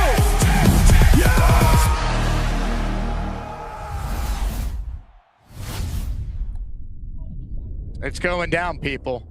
Thursday, all day in Pitt. Can't wait. Can't wait, to quote Bart Scott. Ladies and gentlemen, we got time for one more call before the raffle. Let me talk about a product I've been using all week. That is Cheers, because, man, this week has made me realize that once you hit 30, you're really not the same. So let's talk about Cheers, because Cheers has made it possible for me to still do my show at a high level this week. That's because when you go out and about, and then the next day you got to work and you don't feel great, well, it's tough to do your job. That's why I love Cheers Restore, because when you use it, you just feel a lot better the next day after a night out of drinking. We know alcohol doesn't just impact your brain and liver. It also impacts your energy levels, your ability to think and process. And what Cheers is basically a little tablet that you put in your water before you go out that night or in the morning, or when you come back, and you drink it and you feel great. You feel a lot better. All right. Cheers has been on Shark Tank. It's sold in over 30,000 stores like CVS, Walgreens, 7-Eleven. And it's super easy. You feel 50% better the next morning or your money back. You just take 3 capsules after your last drink or before bed. I've seen people even do it in the morning, but I recommend you do it the night before. And this is for normal adults enjoying some drinks out there. And here's what you need to know. Use promo code Asman. You get 20% off your entire order. Just go to cheershealth.com. You see it on the screen. It's linked in the description as well. Code Asman, cheershealth.com, 20% off your entire order. Make sure you tell them that me, the Jake Asman Show, Jake Asman, sent you there to cheershealth.com. All right. One last call before the Asmaniac raffle for a Jets jersey. Ladies and gentlemen, our closer is a man who is too cool. Adam is cool, although kind of basic. He claims he's too cool, though often quite basic. He makes great jet points, looks a little basic. Adam is cool, too cool, but basic. Some would say generic.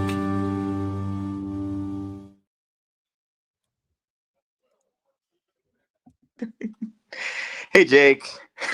You awake there? I don't know. I'm falling asleep. No, I'm sorry. That was my iPad. My bad. That was my iPad. Well done. All right. So anyway, I'll make this quick. I think at this point, like, I love the underwear Olympics. I think it's great. I can run around a hula hoop too and pretend to be an NFL player. I think it's awesome. Do you want to do that right now for us? No, I don't have a hula hoop, unfortunately. I'll send you one.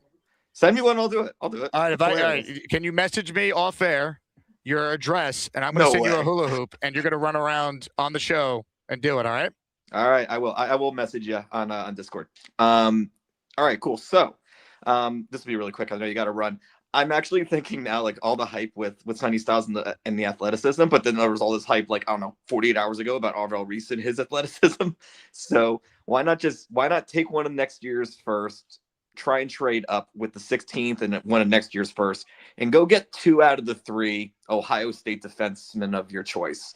And then in my head, I'm thinking this is cool because then you can call it Columbus Circle. I like it. And as someone who frequents Columbus Circle often, I do enjoy. Let me say this, though. I don't want to touch anything in next year. I don't know if this head coach is going to be here. We might have a brand new defensive staff if he's not here. I do not want to touch the 27 picks. I get it. Styles is awesome. Downs. I'm not touching the 27 picks. I need that in case I need to trade up for a quarterback or I have a new staff. Mike Tomlin looks at the Jet job and goes, 3 ones. It's more attractive knowing I have that and a path to get the quarterback. I would trade picks from 27 that's not in round 1, but I'm not touching the 3 first. It's a way better draft a year from now anyway. Yeah, I know. You're right. Just in my head logic, I'm thinking, well, you can't really make Columbus Circle one player, but if you had 2, you could pull it off. And honestly, all 3 of those players are going to be, I think they're going to be dynamite. And that just goes to show how awesome that defense was. And keep in mind, Patricia was the DC, so they're being trained to be NFL players. And I do think he deserves a lot of credit developing these defensemen into really capable NFL level talent. So good on them. As a Hoosier, I compliment Ohio State, who definitely has some good coaching too. Well said, Adam. Peace. Great call. Send me your address. We'll send you that hula hoop. Unreal. That will help Adam. Adam, if I send you the hula hoop, I'm basically helping you potentially go far in Asmaniac Madness, because we know recency bias is a real thing. If Adam calls in and does that, the chat will remember that and maybe give him some votes. Asmaniac Madness bracket reveal show. Selection Sunday is this Sunday. That's right. It's all going down. It is all happening. Ladies and gentlemen, what's happening right now is an Asmaniac Wheel of Championship spin. We have a Jets jersey to raffle away. So, right now, for the first time this show, we saved the best for last. We say hello to our master of raffle ceremony.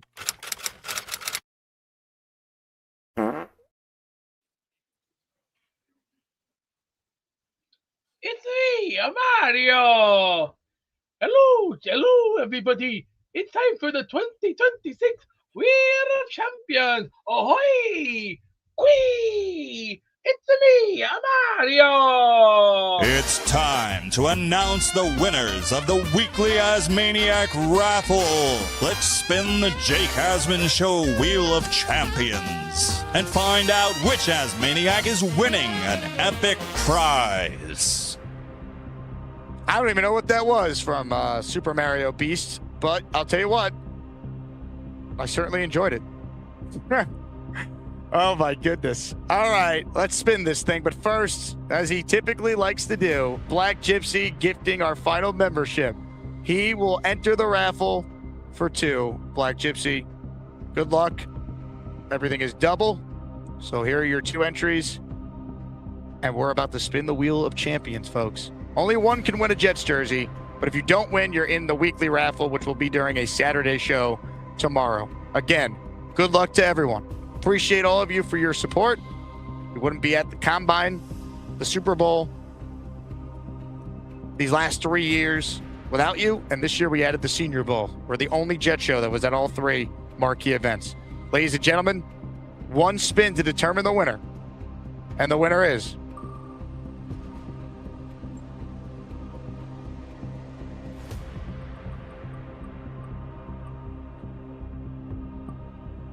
Ladies and gentlemen, Tyrone Garcia's the winner. Let's go. Hit it, AG. So Daniel Jeremiah's top 50 prospects as Aaron Glenn looks on for the Jets. Christ, superpowers sleeping. Aaron, wake up.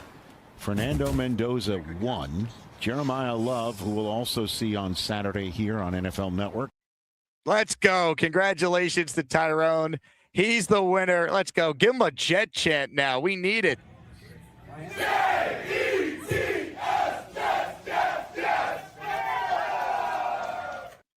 Ladies and gentlemen, thank you for your support this week. Thank you to all our guests who joined our show. This week we had Rich Eisen, Mike Florio, Jordan Reed, Zach Rosenblatt, Nick Faria, Dan Graziano, Connor Rogers, Trevor Sikkema, Amari Brown, Dane Brugler, Matt Miller, Cody Stutes, and Chris Sims. What a week. You won't find coverage like this anywhere else, and it's all because of the Asmaniac community for making it possible. You guys are the best. Please like the video, subscribe to the channel, book your flight, or start planning your drive to Pittsburgh because we're hosting a draft party at McFadden's all day during night 1 of the NFL draft. Doors open at noon. We'll be there. Draft starts at 8 Eastern? That's the next big event we'll be at. We'll be live from the NFL draft this year. First draft I've been at doing live shows since the Sauce Garrett JJ draft of 2022 in Vegas. And that ended up being a great draft. So we could try and manifest another great draft as well. You guys are the best. Take one last look at Radio Row. You can see it's starting to die down. A lot of media types all leave today. The Jets are about to leave themselves. The Jets in-house media team, the best, as good as any in the NFL. They've been killing it this week, so check out their content. They deserve a winning team, damn it. They deserve a great team because their content is outstanding. And anyone who tunes into any of their stuff on social, you guys already know how awesome it is. So shout out to the Jets. Shout out to everyone who came on our show, all the calls, all the support. You guys are the best. I hope you've enjoyed the content. This afternoon on the channel, you're going to get an interview with Chris Sims. You're going to get an interview with Connor Rogers, and you're going to get a live show tomorrow morning. We'll have content on the channel throughout the weekend. You have no idea what's in store, but you guys are the best. Thank you for tuning in. We'll talk to you guys soon. Take it away, Tai Simpson. Hey, Ty, what was the Jet meeting like for you? It was cool. It was really cool. I got to talk to Frank Wright and Coach Glenn and those guys. We just got to work ball, and they're the best. So if I had the opportunity to play for them, it would be awesome. There's a ton of Jet fans who are huge fans of yours. What's your message to the Jet fans in New York? Jets, Jets, Jets. Play call is my superpower, really. Oh, hi. Jake wants me to ask you to click on the like button. That's right, Lane. And if they don't subscribe to the Jake Asman Show, this team may never win another game. Let's go, Jets!